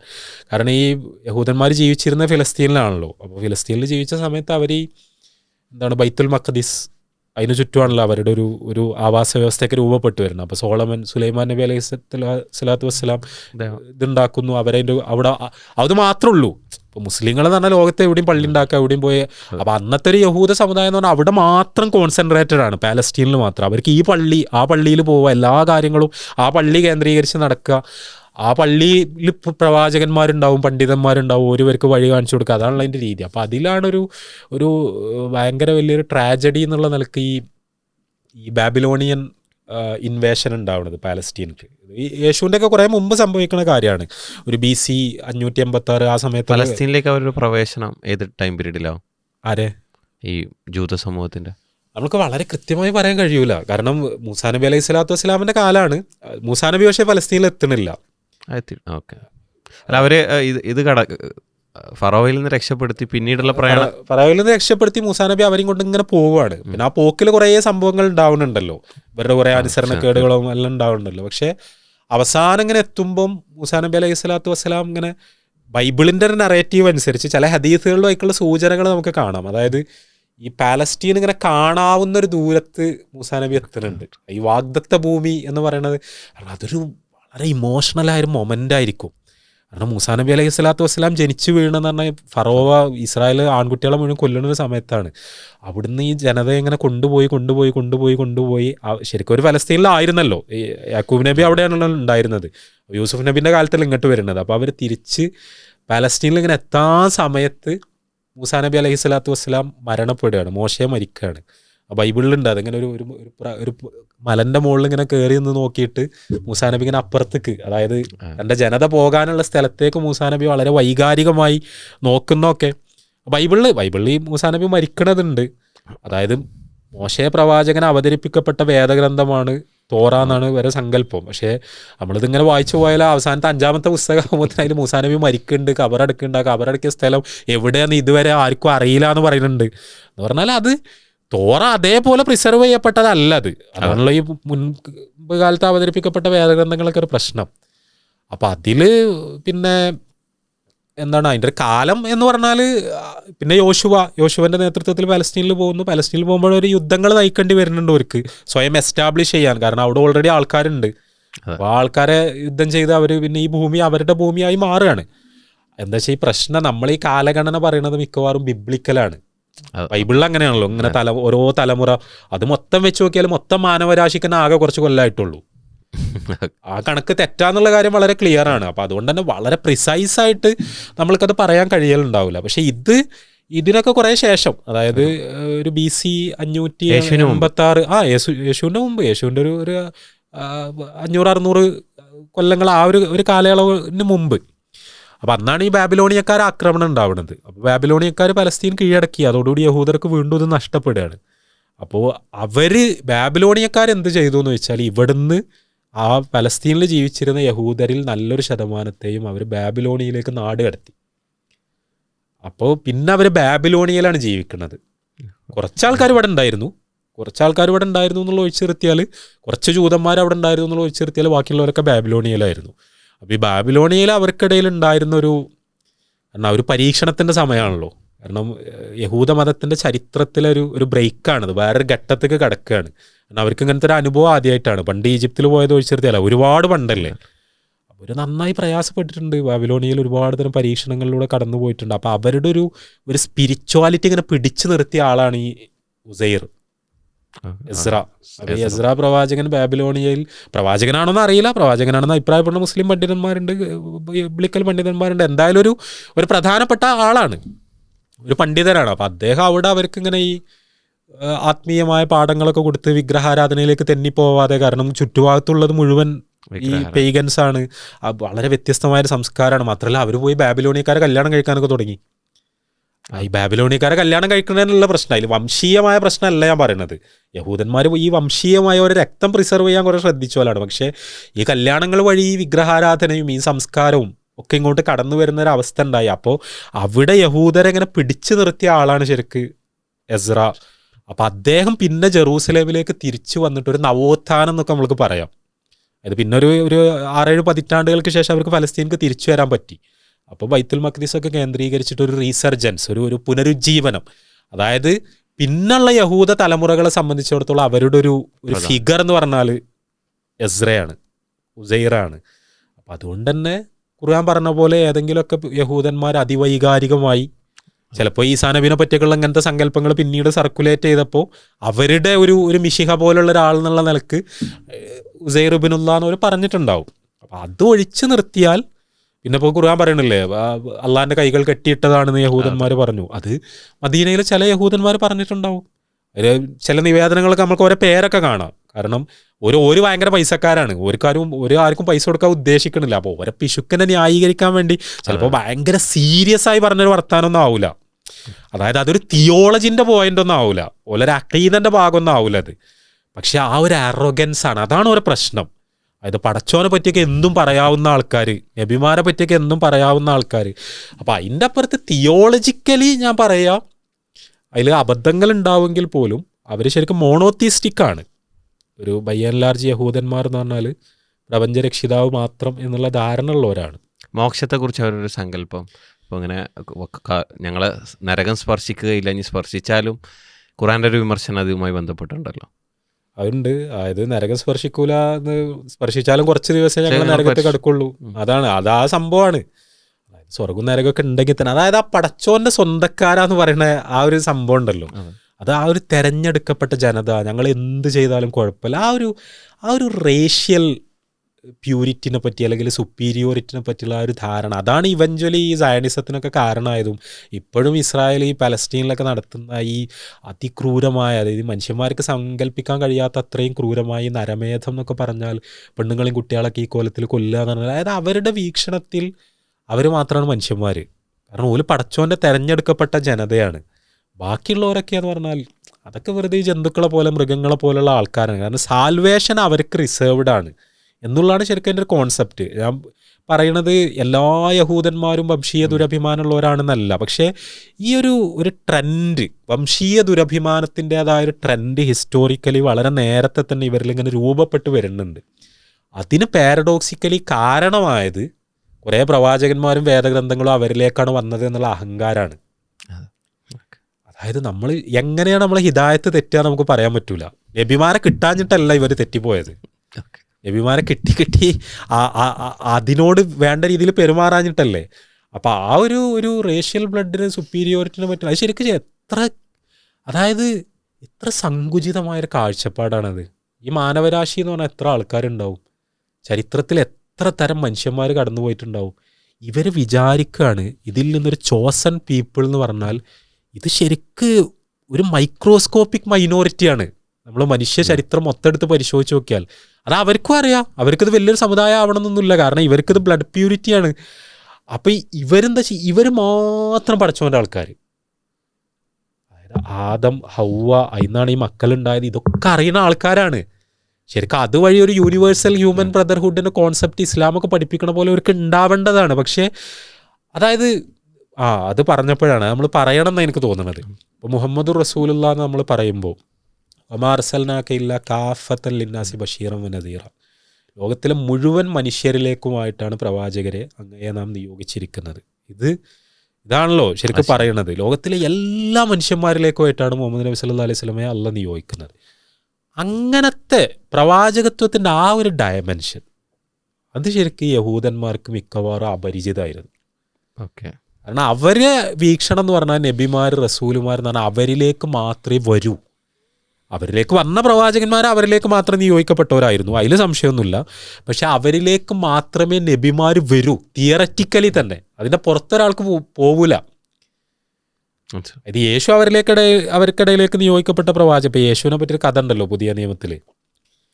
ഈ ഒരു യഹൂദനല്ലാത്ത ഒരാൾ യേശുവിൻ്റെ അടുത്ത് വരികയാണ്, ഉപദേശം ചോദിച്ചു വരികയാണ്. യേശു പറയുന്നുണ്ട് കുട്ടികൾക്കുള്ളത് പട്ടികൾക്ക് കൊടുക്കാനുള്ളതല്ല. യേശു പറഞ്ഞല്ല കേട്ടോ, അതുമില്ല, യേശു പറഞ്ഞു എന്നല്ല ഞാൻ പറയുന്നത്. യേശുവിൻ്റെ പേരിൽ പുതിയ നിയമത്തിലുള്ള കഥയാണ് ഈ സാധനമാണത്. അതായത് ഒരു ജൂയിഷ് ഇമാജിനേഷൻ അതാണ്. ഇത് ഇവർക്ക് യേശു നിങ്ങൾക്കുള്ള ഉപദേശമല്ലാതെ പറഞ്ഞിട്ടുണ്ടാവും. കാരണം യേശു നിയോഗിക്കപ്പെട്ടത് ഇവർക്കിടയിലേക്ക് മാത്രമാണ്, അവർക്കിടയിലേക്ക് വന്ന പ്രവാചകന്മാർ. പക്ഷേ അവർ വിചാരിക്കുന്ന അവർക്കിടയിലേക്ക് മാത്രമാണ് നബിമാർ, അവർക്ക് മാത്രമാണ് സാൽവേഷൻ. ഒന്ന് ആലോചിച്ച് നോക്ക്, ഞാൻ ഇവിടെ ഒരു മനുഷ്യനായി പിറന്നു, ഞാൻ പടച്ചോൻ പറഞ്ഞതൊക്കെ കേട്ടാലും പടച്ചോൻ അയച്ച പ്രവാചകന്മാരിലൊക്കെ വിശ്വസിച്ചാലും പടച്ചോൻ ആരാധിച്ചാലും ഞാൻ നന്മ ചെയ്താലും എനിക്ക് സാൽവേഷൻ അറ്റൈൻ ചെയ്യാൻ കഴിയൂല. കാരണം ഞാൻ ജൂതനല്ല. ജൂതൻ എന്ന് പറഞ്ഞാൽ ജന്മം കൊണ്ട് സംഭവിക്കുന്ന കാര്യമാണ്. ഈ രോഹിത് വെമ്മിലൊക്കെ പറയണില്ലേ, അതായത് എൻ്റെ ജനനം തന്നെയാണ് ഞാൻ പിന്നെ അത് ഏറ്റവും ഫേറ്റലായ ആക്സിഡൻ്റ് എന്ന് പറയണില്ലേ, ആ ഒരു സംഭവമാണിത്. വേറൊരു തരത്തിലുള്ളൊരു ജാതി വർക്കയിലാണ്. അത് ആർക്കും അംഗീകരിക്കാൻ കഴിയുക, അതെങ്ങനെ ലോജിക്കലാവുക, അതെങ്ങനെ മനുഷ്യത്വപരമാവുക. അവിടെ ഇസ്ലാം വളരെ ക്ലിയർ ആയിട്ട് പറയുന്ന കാര്യമുണ്ട്. പിന്നെ മോക്ഷത്തിനെ പറ്റി പറയുമ്പോൾ നമ്മൾ പ്രത്യേകിച്ച് ഒരു മോഡേൺ ജൂയിഷ് കമ്മ്യൂണിറ്റിനെ വെച്ചിട്ട് നമ്മളേക്ക് ആഡ് ചെയ്യേണ്ട ഒരു കാര്യമുണ്ട്. പൊതുവിൽ പരലോക വിശ്വാസം മിക്കവാറും അവരുടെ കൂട്ടത്തിൽ ഇപ്പോൾ ആബ്സെൻ്റ് ആണ്. ഇത് വളരെ റിലീജിയസ് എന്ന് നമ്മൾ പറയുന്ന ജൂതന്മാർക്കിടയിൽ പോലും ശരിക്കും ആഖിറത്തിലുള്ള വിശ്വാസം എന്ന് പറയുന്നത് ഏറെക്കുറെ അതിങ്ങോട്ട് ഡിമിനിഷ്ഡായി ഇല്ലാത്തൊരവസ്ഥയിലാണ്. ഇതൊരു പ്രധാനപ്പെട്ട പ്രശ്നമാണ്. അത് നമ്മൾ ശരിക്കും നബി സല്ലല്ലാഹു അലൈഹി വസല്ലം നമ്മൾക്ക് എത്ര വലിയ അനുഗ്രഹമാണെന്ന് നമ്മൾ ഈ മുഹമ്മദ് റസൂലുള്ളാഹി എന്നുള്ളൊരു തീം, കാരണം പ്രവാചകന്മാർ കൊണ്ടുവന്ന ഫണ്ടമെൻ്റൽ മെസ്സേജുകളിലൊന്നാണ് ഈ ആഖിറത്തിലുള്ള വിശ്വാസം. ഏറ്റവും അധികം പ്രവാചകന്മാർ വന്ന സമുദായത്തിന് ഇപ്പോൾ പരലോകത്തിൽ വിശ്വാസമല്ല. അതായത് വളരെ ഫൗണ്ടേഷണലായ ഒരു മെസ്സേജ് അവരുടെ അടുത്ത് ഇപ്പോൾ മിസ്സിങ് ആണ്. പിന്നെ എന്തിനാ ഇത്? അതായത് പരലോകമില്ലെങ്കിൽ എന്താ നമ്മൾ ഈ മതത്തിനും ഈ സന്ദേശത്തിനും ഈ പുണ്യകർമ്മങ്ങൾക്കൊക്കെ എന്താ ഇതിൻ്റെ സെൻസ്? അപ്പം ഇവരതിൽ കാണുന്നത് എന്താ വെച്ചാൽ ഈ ബൈബിളിലൊക്കെ ഉള്ള ദൈവരാജ്യം, ഈ യേശുവൊക്കെ പറയുന്നുണ്ടല്ലോ ദൈവരാജ്യം സമീപസ്ഥമായിരിക്കുന്നു, അനുദപിക്കൂ, സുവിശേഷത്തിൽ വിശ്വസിക്കൂ എന്നൊക്കെ പറയണ പുതിയ നിയമ ഭാഷയിലൊക്കെ ഉള്ള ഇവരുടെ ഇടയിൽ സംഭവിച്ചൊരു ട്രാജഡി എന്ന് പറഞ്ഞാൽ പലരും അതിനെ വളരെ ഐഹികമായി വിവർത്തനം ചെയ്തു എന്നുള്ളതാണ്. അപ്പം അതുകൊണ്ട് തന്നെ ഇവർ വിചാരിക്കണം എന്താ വെച്ചാൽ പടച്ചോന്മാർക്ക് കുറേ വാഗ്ദാനങ്ങൾ കൊടുത്തു, നിങ്ങൾ ചോസൺ പീപ്പിളാണ്. പടച്ചോനും അവരും നമ്മളെ കരാറ് എന്ന് പറഞ്ഞാൽ ഈ ലോകത്ത് അവർക്ക് അധികാരം കൊടുക്കുന്നുള്ളതാണ്, അവർക്ക് സുഖസൗകര്യങ്ങൾ കൊടുക്കുന്നതാണ്. അപ്പോൾ യഹൂദനായതുകൊണ്ടുള്ള മെച്ചം എന്താണ്? പടച്ചോൻ്റെ സ്വന്തം ആളാണ്, ഭൂമി അവർക്കുള്ളതാണ്. ഭൂമിയിൽ അവർക്ക് തേനൊഴുകുന്ന പാലൊഴുകുന്ന എല്ലാ അധികാരങ്ങളുള്ള ഒരു രാജ്യം സ്ഥാപിക്കപ്പെടും എന്നുള്ളൊരു കരാർ പടച്ചോൻ അവരുമായിട്ടുണ്ട്. സത്യം പറഞ്ഞാൽ ആ കരാറിൻ്റെ റിയലൈസേഷന് വേണ്ടിയിട്ടാണ് ശരിക്കും ഈ സയണിസം, ഇസ്രായേൽ എന്നൊക്കെ പറയണ, അതായത് അവരിൽ റിലീജിയസ് ആയ ആൾക്കാർ വളരെ സിൻസിയറായി അവർ വിശ്വസിക്കുന്നുണ്ട് പടച്ചോൻ അവർക്കത് കൊടുക്കും. ഒരതാണ് വെയിറ്റ് ചെയ്യണത്. അതിലവർക്ക് എന്തും ചെയ്യാം. കാരണം അത് പടച്ചോനാണ് കൊടുത്തതാണ്. അത് അവർക്ക് ഇങ്ങനെ ഒരു രാജ്യം, അവർക്ക് ഭൂമിയിലെല്ലാ അധികാരങ്ങളും ഉണ്ടാവും, ലോകത്തിന് ഒരു അടക്കി ഭരിക്കും എന്നുള്ളത്. അപ്പോൾ അത് അച്ചീവ് ചെയ്യാൻ വേണ്ടി അവർ ചിലപ്പോൾ യുദ്ധം ചെയ്യേണ്ടി വരും, അവർ ചിലപ്പം പല ശ്രമങ്ങളും നടത്തേണ്ടി വരും. അതിലവർക്ക് മനുഷ്യന്മാരെ കൊല്ലാം, എന്തും ചെയ്യാം. ബാക്കിയുള്ള മനുഷ്യന്മാരൊന്നും പടച്ചോൻ്റെ ആൾക്കാരല്ല, അവർക്കൊന്നും ആ രീതിയിലുള്ള ഡിഗ്നിറ്റി ഇല്ല. ഖുർആൻ പറയുന്നുണ്ടല്ലോ, വലക്കത് കറംന ബനി ആദം. അള്ളാഹു പറയാണ് ലോകത്തെ എല്ലാ മനുഷ്യന്മാരും, എല്ലാ ആദമിൻ്റെ കുട്ടികളെയും അള്ളാഹ് കൊടുത്തൊരു ഡിഗ്നിറ്റി ഉണ്ട്. ഇവരെ കോൺസെപ്റ്റിൽ അതില്ല, ഇവർക്ക് മാത്രമേ ഡിഗ്നിറ്റി ഉള്ളൂ. അപ്പം അതുകൊണ്ട് തന്നെ പരലോകമില്ല. പരലോകമില്ലാത്തതുകൊണ്ട് മൂല്യബോധമില്ല, കാരുണ്യമില്ല, ആർദ്രതല്ല, ആരെന്തും ചെയ്യാം. അവർ പടച്ചോൻ്റെ വാഗ്ദാനങ്ങൾ മുഴുവൻ ഐഹികമായിട്ടാണ് വിവർത്തനം ചെയ്യണത്. അതിൽ ക്രിസ്ത്യാനികൾ ദാറ്റ് വേ അവർ മച്ച് ബെറ്റർ എന്ന് പറഞ്ഞാൽ കുറച്ച് അവർക്കും പരലോക വിശ്വാസം അതൊരു കാര്യമാണ്. അതായത് ഖുർആനിലുള്ളതുപോലെ ഹദീസുകളിലുള്ളതുപോലെ അത്രയും, അതായത് മെസ്സേജിൻ്റെ ഒരു സെൻട്രൽ ഭാഗമായി പരലോകം അസേർട്ട് ചെയ്യപ്പെട്ട വേറെ ഒരു ടെക്സ്റ്റ് നമുക്ക് കാണാൻ കഴിയൂല. ആ ടെക്സ്റ്റ് അവർ മറന്നതാണോ? മറന്നതാണ്, അവഗണിച്ചതാണ്. പിന്നെ അവരുടെ ഈ ഡിസ്റ്റോർഷൻസ് ഒക്കെ വന്നപ്പോൾ അവരുടെ ടെക്സ്റ്റ് ഒന്നും നഷ്ടപ്പെട്ടതോ ഇല്ല എന്നല്ല ഞാൻ പറയണത്, ഉണ്ട്, ബൈബിളിലുണ്ട്. പക്ഷേ ഖുർആനിലുള്ള പോലെ അത്രയും ഡീറ്റെയിൽഡ്, അതായത് പരലോകത്തിൽ വിശ്വാസമില്ലാത്തൊരു മുസ്ലിം എന്ന് പറഞ്ഞാൽ സങ്കല്പിക്കാൻ കഴിയാത്തൊരു കാര്യമാണ്. ആർക്കും സങ്കല്പിക്കാൻ കഴിയൂല. കാരണം അങ്ങനെയാണ് ഖുർആൻ മൊത്തം മാറ്റി വെക്കേണ്ടി വരും. എല്ലായിടത്തും പരലോകമാണ്. പരലോകം വളരെ ഡീറ്റെയിൽഡ് ആയിട്ടാണ് മുസ്ലിങ്ങളെ, കാരണം പരലോക വിശ്വാസം അത്രയും അഗാധമായി സ്വാധീനിക്കുന്നൊരു ജനത എന്ന് പറഞ്ഞാൽ മുസ്ലിങ്ങൾ മാത്രമാണ്. ക്രിസ്ത്യാനികളെ സംബന്ധിച്ചിടത്തോളം സാൽവേഷനെ പറ്റിയൊരു ഐഡിയ ഉണ്ട്. അതായത് ക്രിസ്തുവിൻ്റെ കുരിശുമരണത്തിൽ വിശ്വസിക്കുന്നവർക്ക് മാത്രമേ സാൽവേഷൻ ഉള്ളൂ എന്നുള്ളൊരു ധാരണ ഉണ്ട്. സാൽവേഷൻ എന്ന് പറയുന്നൊരു ധാരണ വളരെ ക്ലിയർ ആയിട്ടുണ്ട്. പക്ഷേ വളരെ കോൺക്രീറ്റായി നമ്മളീ പറയുന്ന സ്വർഗ്ഗനരകങ്ങളെ പറ്റി, അതുകൊണ്ട് തന്നെ ഈ സ്വർഗ്ഗനരകങ്ങളെ പറ്റി അവർക്കിടയിലുള്ള അഭിപ്രായ വ്യത്യാസങ്ങൾ വായിച്ചു നോക്കിയാൽ നമുക്ക് അത്ഭുതം തോന്നും. കാരണം ഫലത്തിൽ പരലോകം ഉണ്ടോ ഇല്ലേ എന്നുള്ള വിഷയത്തിലുള്ള അഭിപ്രായ വ്യത്യാസമായിട്ടൊക്കെ ചിലത് നമുക്ക് തോന്നും. അപ്പോൾ അത് അവിടെ നിൽക്കട്ടെ. പക്ഷേ അതും ഒരു കാര്യം. രണ്ടാമത്തെ കാര്യം, ആ ഒരു യൂണിവേഴ്സലിസം ഉണ്ടല്ലോ. അതായത് ലോകത്തിലെ എല്ലാ മനുഷ്യന്മാർക്കും മെസ്സേജ്, എല്ലാ മനുഷ്യന്മാർക്കും സാൽവേഷൻ, എല്ലാ മനുഷ്യന്മാരും പടച്ചോൻ്റെ സൃഷ്ടികൾ. അതിൽ ക്രിസ്ത്യാനിറ്റി ഇസ്ലാമിനോട് കുറച്ചുകൂടി അടുത്ത് നിൽക്കുന്നു എന്നുള്ളത് നമുക്ക് പറയാവുന്നതാണ്. ഇതിൽ ഈ സയണിസവും ജൂതായുസും അപ്പോൾ എവിടെയാണ് നമുക്കൊരു അതിർവരമ്പ് നിശ്ചയിക്കാൻ പറ്റുക? അങ്ങനെ പോസിബിളാണ്? അല്ല, ജൂഡായിസം എന്ന് പറഞ്ഞാൽ ഞാൻ പറഞ്ഞല്ലോ, അത് നമ്മളൊരു ജൂഡായിസം എന്ന് നമ്മൾ പറയുന്നത് ആ ഒരു ടെർമിനോളജി, അതുകൊണ്ട് നമ്മൾ എന്താണ് ഉദ്ദേശിക്കുന്നത് എന്നുള്ളതിനനുസരിച്ച് ഉണ്ടാവും. അതായത് പ്രവാചകന്മാർ, നമ്മൾ മൂസാ നബി ഒക്കെ പറഞ്ഞ സന്ദേശമാണ് നമ്മൾ പറയണമെന്നുണ്ടെങ്കിൽ ഇറ്റ് ഈസ്, അത് ഒരു ബന്ധവും സയണിസമായിട്ടില്ല. പിൽക്കാലത്തുണ്ടായ യഹൂദ മതമാണെങ്കിൽ സയണിസം എന്ന് പറഞ്ഞാൽ അതുമായിട്ട് പോലും ബന്ധമല്ല. ഇപ്പം നമ്മൾ ഉസൈറിന് ശേഷം ഉണ്ടാകുന്നൊരു യഹൂദ മതം, അല്ലെങ്കിൽ അതിനു ശേഷം നമ്മൾ എന്താണ് പിന്നെയും ഫലസ്തീനിൽ ആക്രമണം ഉണ്ടാകുന്നുണ്ട്. റോമക്കാർ വന്നിട്ട് ഈ ബൈത്തുൽ മഖ്ദിസ് ഒക്കെ അടിച്ച് തകർത്ത് വീണ്ടും ജൂതന്മാർ ഇവിടുന്ന് പുറത്തായി. നബി സല്ലല്ലാഹു അലൈഹി വസല്ലമയുടെ കാലത്തൊന്നും ഇതില്ലല്ലോ, ബൈത്തുൽ മഖ്ദിസ് എന്ന് പറഞ്ഞ ഒരു കെട്ടിടം അവിടെ ഇല്ലല്ലോ. അപ്പോൾ വീണ്ടും ഒരു ട്രാൻസ്ഫോർമേഷൻ യഹൂദമതം വിധേയമാവുന്നുണ്ട്. പിന്നെ ചരിത്രത്തിൻ്റെ പല സന്ദർഭങ്ങളിൽ പലതരത്തിലുള്ള രൂപമാറ്റങ്ങൾക്ക് യഹൂദമതം വിധേയമാവുന്നുണ്ട്. അതിനനുസരിച്ച് തോറ മാറ്റി എഴുതപ്പെടുന്നുണ്ട്.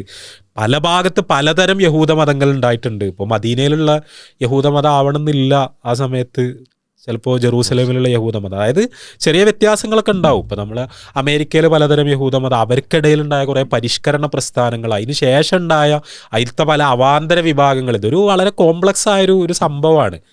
അതിൽ ഈ സയണിസം എന്ന് പറഞ്ഞാൽ ഒരു വളരെ മോഡേൺ ആയൊരു പൊളിറ്റിക്കൽ മൂവ്മെൻ്റ് ആണ്. അതിൻ്റെ അർത്ഥം അതിൻ്റെ എല്ലാ എലമെൻസും മോഡേൺ ആണെന്നല്ല, അവരുടെ ട്രഡീഷൻ എന്ന പല സാധനങ്ങളും അവരെയൊക്കെ എടുത്ത് ഉപയോഗിച്ചിട്ടുണ്ട്, ഇൻ്റഗ്രേറ്റ് ചെയ്തിട്ടുണ്ട്, അവരുടേതായ രീതിയിൽ വ്യാഖ്യാനിച്ചിട്ടുണ്ട്. നമ്മൾ ഈ ഹിന്ദുത്വം എന്ന് പറയുന്നത് ഹിന്ദുയിസത്തിൽ നിന്ന് വളരെ വേർപെട്ട് നിൽക്കുന്ന ഒരു സാധനമാണെന്ന് പറയുമ്പോഴും ഹിന്ദുയിസത്തിൻ്റെ പലതും അവർ ഉപയോഗിക്കുന്നുണ്ട്, പലതിനും ഇൻ്റർപ്രറ്റ് ചെയ്യുന്നുണ്ട്, അതിന് പല എലമെൻസും എടുത്തുകൊണ്ട് പോകുന്നുണ്ട്. ആ നിലക്ക് ജൂഡായിസം എന്ന് ഇപ്പോൾ അറിയപ്പെടുന്ന ഒരു സെറ്റ് ഓഫ് ഐഡിയാസ് എന്ന് പലതിനെയും സയണിസം ഉപയോഗിക്കുന്നുണ്ട്. പക്ഷേ അതല്ല ജൂഡായിസം. അതായത് എല്ലാ ജൂതനും സയണിസ്റ്റ് അല്ല. തീർച്ചയായും സയണിസം എന്ന് പറയുന്നത് അത്രയും പൈശാചികമായൊരു തത്വശാസ്ത്രമാണ്. ഈ യഹൂദമതത്തോടുള്ള വിയോജിപ്പിൽ ഇപ്പോൾ സൂചിപ്പിച്ചു. പിന്നെ ഏതെങ്കിലും ഒരു എലമെൻ്റ് അതിൽ പാർട്ടായിട്ട് വരുന്നുണ്ടോ ഖുർആൻ്റെ പ്രബോധനത്തിൽ? ഇവരോടുള്ള അഭിസംബോധന, ഇപ്പോൾ അഹ്ലുൽ കിതാബിനെ വിളിക്കുന്നിടത്തായാലും അല്ലെങ്കിൽ യഹൂദമതത്തെ പ്രത്യേകമായിട്ട് പറയുന്നിടത്താണെങ്കിലും? അല്ല, അതിൽ ഏറ്റവും പ്രധാനപ്പെട്ട ഒരു കാര്യം ഖുർആൻ പറയണത്, ഖുർആൻ തന്നെയാണെങ്കിൽ പ്രധാനപ്പെട്ടൊരു കാര്യം, ഖുർആനെ അവർ അംഗീകരിക്കണം എന്നുള്ളതാണ് ഖുർആൻ പറയുന്നത്. കാരണം ഇത് അഹ്ലുൽ കിതാബാണല്ലോ. അൽ കിതാബ് എന്ന് പറയുമ്പോൾ അവരുടെ കയ്യിൽ കിതാബുണ്ട്. ആ കിതാബിനെ പറ്റി ഖുർആൻ പറയുന്നുണ്ട്, അത് അവർ ഡിസ്റ്റോർട്ട് ചെയ്തിട്ടുണ്ടെന്ന് പറയുന്നുണ്ട്. അതെ, അതായത് അവരുടെ കയ്യിൽ തോറ ഇഞ്ചീൽ പോലെ അല്ലല്ലോ. ഇഞ്ചീൽ എന്ന് പറഞ്ഞാൽ ശരിക്കും ഇഞ്ചീൽ എന്ന് പറയുന്ന ഒരു സംഭവത്തിൻ്റെ ഒരു സ്കെലിറ്റൺ പോലും നമ്മൾക്ക് കിട്ടാനില്ല. അതേസമയം തോറ ആ ഒരു സ്ക്രിപ്ചറിൻ്റെ ഒരു സ്കെലിറ്റൺ നമ്മളെ കയ്യിൽ അവൈലബിൾ ആണ്. അപ്പോൾ അത് നിങ്ങളെ കയ്യിലുണ്ട്. പക്ഷെ നിങ്ങളെ കയ്യിലുള്ളത് കറപ്റ്റഡ് ആണ് എന്ന് ഖുർആൻ പറയുന്നുണ്ട്. ഖുർആൻ്റെ വളരെ പ്രധാനപ്പെട്ട ഒരു യഹൂദ സമുദായത്തിനെതിരെയുള്ള ഒരു ചാർജാണ്. You have corrupted your scripture. നിങ്ങളതിൽ തിരുത്തലുകൾ വരുത്തി, ചില ഭാഗങ്ങൾ മാറ്റി, ചിലത് കൂട്ടിച്ചേർത്തു. ഇത് പക്ഷേ ഹിസ്റ്റോറിക്കലി വളരെ ക്ലിയറാണ്. അതായത് ഈ ആധുനിക കാലഘട്ടത്തിൽ യൂറോപ്പിലൊക്കെ ഈ എയ്ത്തീസം, മെറ്റീരിയലിസം, ഈ യൂറോപ്യൻ എൻലൈറ്റൻമെൻറ്റിന് ശേഷം ഈ സാധനങ്ങൾ ഇത്രയും ഫ്ലറിഷ് ചെയ്യാനുള്ള കാരണം ശരിക്കും അവിടെ ഹിസ്റ്റോറിക്കൽ റിസർച്ച് വളർന്നു വന്നു എന്നുള്ളതാണ്. ഈ ഹിസ്റ്റോറിക്കൽ റിസർച്ച് ബിബ്ലിക്കൽ സ്റ്റഡീസായി മാറി. ബിബ്ലിക്കൽ സ്റ്റഡീസ്, ബൈബിളിൻ്റെ ടെക്സ്റ്റിനെ പറ്റി കുറേ ക്രിറ്റിക്കൽ സ്റ്റഡീസ് ഉണ്ടായി യൂറോപ്യൻ യൂണിവേഴ്സിറ്റികളിൽ. ഈ സ്റ്റഡീസ് അൺഡിനയബിളി കാണിച്ചൊരു സാധനം ഇത് കാലത്തിലൂടെ ഡെവലപ്പ് ചെയ്തൊരു ടെക്സ്റ്റാണ്. ഇതിൽ പലതരത്തിലുള്ള മാറ്റങ്ങൾ പല കാലങ്ങളിൽ ഉണ്ടായിട്ടുണ്ട്. അതല്ലാതെ ഇത് ഡിവൈൻലി റിവീൽഡായ അങ്ങനത്തെ ഒരു ടെക്സ്റ്റ് അല്ല. അതായത് ഒരു സമയത്ത് ഇങ്ങോട്ട് ഉണ്ടായതല്ല, സെഞ്ച്വറീസ് കൊണ്ട് പലതരത്തിലുള്ള മാറ്റങ്ങൾ ഇതിൽ ഉണ്ടായിട്ടുണ്ട് എന്നുള്ളത് അത്രയും എവിഡൻ്റായി വന്നപ്പോഴാണ് ശരിക്കും യൂറോപ്പിൽ ഈ ഒരു മെറ്റീരിയലിസത്തിൻ്റെ പനി അതൊരു കാട്ടുതീ പോലെ പടർന്നു പിടിക്കാൻ പോലും കാരണമായത് ശരിക്കും ബൈബിളിനെ പറ്റിയുള്ള സംഭവമാണ്. അത് ഖുർആൻ തരുന്ന ഇൻസൈറ്റ് എന്ന് പറഞ്ഞാൽ അതിന് നിങ്ങൾ വിശ്വാസം ഉപേക്ഷിക്കുകയല്ല ചെയ്യേണ്ടത്. ഖുർആൻ പറയണത് അതെ, അത് കറപ്റ്റഡ് ആയി, പക്ഷെ കറപ്റ്റഡ് അല്ലാത്ത ഒരു വേദഗ്രന്ഥം അതിന് ഞാൻ നിങ്ങൾക്ക് പകരം തരുന്നു. ആ വേദഗ്രന്ഥം നിങ്ങൾ സ്വീകരിക്കുക, അതനുസരിച്ച് ജീവിക്കുക. നിങ്ങൾ ഏത് പടച്ചോനാണോ ആരാധിക്കാൻ ആഗ്രഹിക്കുന്നത് ആ പടച്ചോനിതാ ഒരു കലർപ്പുകളും ഇല്ലാത്തൊരു വേദഗ്രന്ഥം നിങ്ങൾക്ക് നൽകുന്നു എന്നുള്ള കാര്യമാണ് ഖുർആൻ അവിടെ പറയുന്നത്. അപ്പോൾ അത് വളരെ പ്രധാനപ്പെട്ട ഒരു കാര്യമാണ്. അപ്പോൾ അത് തന്നെ നമ്മളെല്ലാവരോടും ഖുർആൻ എന്ന് പറയുന്നത് എന്തോ അതിനോടൊരു അകലം, ഒരു വേറെ അങ്ങനെയല്ല. നിങ്ങളുടെ പടച്ചവൻ പറഞ്ഞു, ഈ ശബ്ദം കേൾക്കുന്ന ആരാണെങ്കിലും, അത് യഹൂദനാണെങ്കിലും ക്രിസ്ത്യാനിയാണെങ്കിലും വേറെ ആരാണെങ്കിലും, നിങ്ങളുടെ പടച്ചവൻ നിങ്ങൾക്ക് വേണ്ടി നിങ്ങളോട് സംസാരിച്ചുകൊണ്ട് അവതരിപ്പിച്ചൊരു വേദഗ്രന്ഥമാണത്. പ്രത്യേകിച്ചും നിങ്ങൾക്കൊരു ബിബ്ലിക്കൽ ബാക്ക്ഗ്രൗണ്ട് ഉണ്ടെങ്കിൽ നിങ്ങൾക്കത് കൂടുതൽ മനസ്സിലാവും. കാരണം അതിലുള്ള കുറേ കാര്യങ്ങൾ തുടർച്ച അതിലുണ്ട്. പക്ഷെ അതേസമയം അതിൽ പിൽക്കാലത്ത് വന്ന കറപ്ഷൻസ് എന്താണെന്ന് നോക്കിയാൽ മനസ്സിലാവും. അപ്പം അത് ഇതിൻ്റെ വളരെ പ്രധാനപ്പെട്ട ഒരു കാര്യമാണ്. എനിക്ക് തോന്നുന്നു നമ്മൾ ഒരുപാട് സമയമായി. അപ്പോൾ ഇനിയും ഒരുപാട് ഇതിൽ അൺപാക്ക് ചെയ്യാനും ഇനിയും ഇതിൽ ഒരുപാട് ചേർക്കാനൊക്കെ നമുക്കുണ്ട്. എനിക്ക് തോന്നുന്നു ഇത് കേൾക്കുന്ന ഒരു യഹൂദനോ ക്രൈസ്തവനായിട്ടുള്ള ആളുകൾ അവരോട് എന്ത് മെസ്സേജ് ആയിരിക്കും നൽകാനുള്ളത്? അല്ല, ഈ പറഞ്ഞ കാര്യങ്ങളൊക്കെ തന്നെ.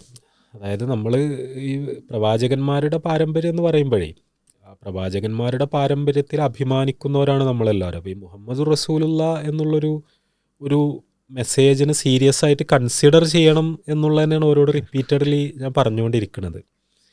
കാരണം ഇപ്പോൾ മദീനയിലെ യഹൂദന്മാർക്കൊക്കെ സംഭവിച്ചൊരു കാര്യം അതാണ്. നമ്മളൊക്കെ മരിച്ചു. മൂസാ നബി, മോസസിനെ പറ്റിയാണല്ലോ ഇപ്പോൾ ഈ പറഞ്ഞുകൊണ്ടിരിക്കുന്നത്. മുഹറത്തിൻ്റെ കാര്യത്തിലാണെങ്കിലും ഈ മൂസാ നബീൻ്റെ ജീവിതത്തിൽ നിന്നുള്ള കുറേ മനോഹരമായ സംഭവങ്ങൾ മുഹമ്മദ് നബി പറയുന്നുണ്ട്. ശരിക്കും ഭയങ്കര രസമുള്ളൊരു കാര്യമല്ലേ?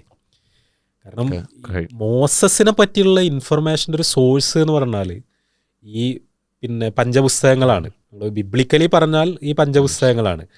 ആ പഞ്ചപുസ്തകങ്ങൾ കറപ്റ്റഡ് ആണെന്നുള്ളൊരു പ്രശ്നം അതൊരു സൈഡിലുണ്ട്. രണ്ടാമത്തെ കാര്യം, പരിമിതമായ ഇൻഫർമേഷൻ അല്ലേ നമ്മൾക്ക് കയ്യിൽ ഉണ്ടാവുള്ളൂ. പിന്നെ കുറേ പോപ്പുലർ മിത്തുകളാണ്. നമ്മളിങ്ങനെ ഈ ഓറൽ ട്രഡീഷനുകളിലൊക്കെ ഉള്ള ഇങ്ങനെ പറയപ്പെട്ട് വരുന്ന കുറേ കഥകൾ. പിന്നെ തെൽമൂദ് എന്ന് പറഞ്ഞാൽ പിൽക്കാലത്ത് യഹൂദ പണ്ഡിതന്മാർ എഴുതിയ കുറേ പുസ്തകങ്ങൾ ഒരു കമ്പൈലേഷനാണ്, കുറേ രചനകളൊരു കമ്പൈലേഷനാണ്. മിക്കവാറും ഫിഖാണ്, കർമ്മശാസ്ത്രപരമായി. അപ്പോൾ അതിലൊക്കെ ഇങ്ങനെ അനക്ടോട്ട്സ് പോലെ കടന്നു വരുന്ന പല സംഭവങ്ങളുണ്ട്. അപ്പോൾ ഇതൊന്നും ശരിയാണോ തെറ്റാണോ നമ്മൾക്ക് വെരിഫൈ ചെയ്യാനൊന്നും പലപ്പോഴും കഴിയൂല. പക്ഷേ ബൈബിളിലും ഖുർആനിലും ഉള്ളതിൻ്റെ പുറമെ ഇപ്പോൾ ഖുർആനിലൊന്നും നേർക്കുവരെ പരാമർശിക്കപ്പെട്ടിട്ടില്ലാത്ത പല സംഭവങ്ങളും നബി സല്ലല്ലാഹു അലൈഹി വസല്ലമയുടെ സംസാരങ്ങളിൽ ഈ കാരണം മൂസാ നബി മുഹമ്മദ് നബി തമ്മിൽ ഭയങ്കര ബന്ധമായിരുന്നു. അതായത് ശരിക്ക് അള്ളാഹു ഒരു ആകാശയാത്രക്ക് പ്രവാചകനെ കൊണ്ടുപോകുന്നുണ്ടല്ലോ. ആ ആകാശയാത്രക്ക് കൊണ്ടുപോകുന്ന സമയത്ത് പ്രവാചകൻ സല്ലല്ലാഹു അലൈഹി വസല്ലമയെ ഫിലസ്തീൻക്ക് കൊണ്ടുപോകുന്നുണ്ട്. ഇതൊക്കെ ശരിക്ക് യഹൂദന്മാരും ക്രിസ്ത്യാനികളും എനിക്ക് തോന്നുന്നത് ശരിക്കും മനസ്സിലാക്കേണ്ട ഒരു കാര്യമാണ്. കാരണം അവർ ഈ ജെറൂസലേമിൽ നബി സല്ലല്ലാഹു അലൈഹി വസല്ലമയെ കൊണ്ടുപോയിട്ട് മൂസാ നബിയെയും അബ്രഹാമിനെയും യേശുവിനെയൊക്കെ അള്ളാഹു ജീവനോടെ തിരിച്ചു കൊണ്ടുവരുന്നുണ്ട്. യേശു ആകാശത്ത് ജീവനോടെ ഉണ്ട്, പക്ഷെ നബിയുടെ സന്നിധിയിലേക്ക് കൊണ്ടുവരുന്നുണ്ട്. ബൈത്തുൽ മഖ്ദിസിൽ അവർ നമസ്കരിക്കുന്നുണ്ട്.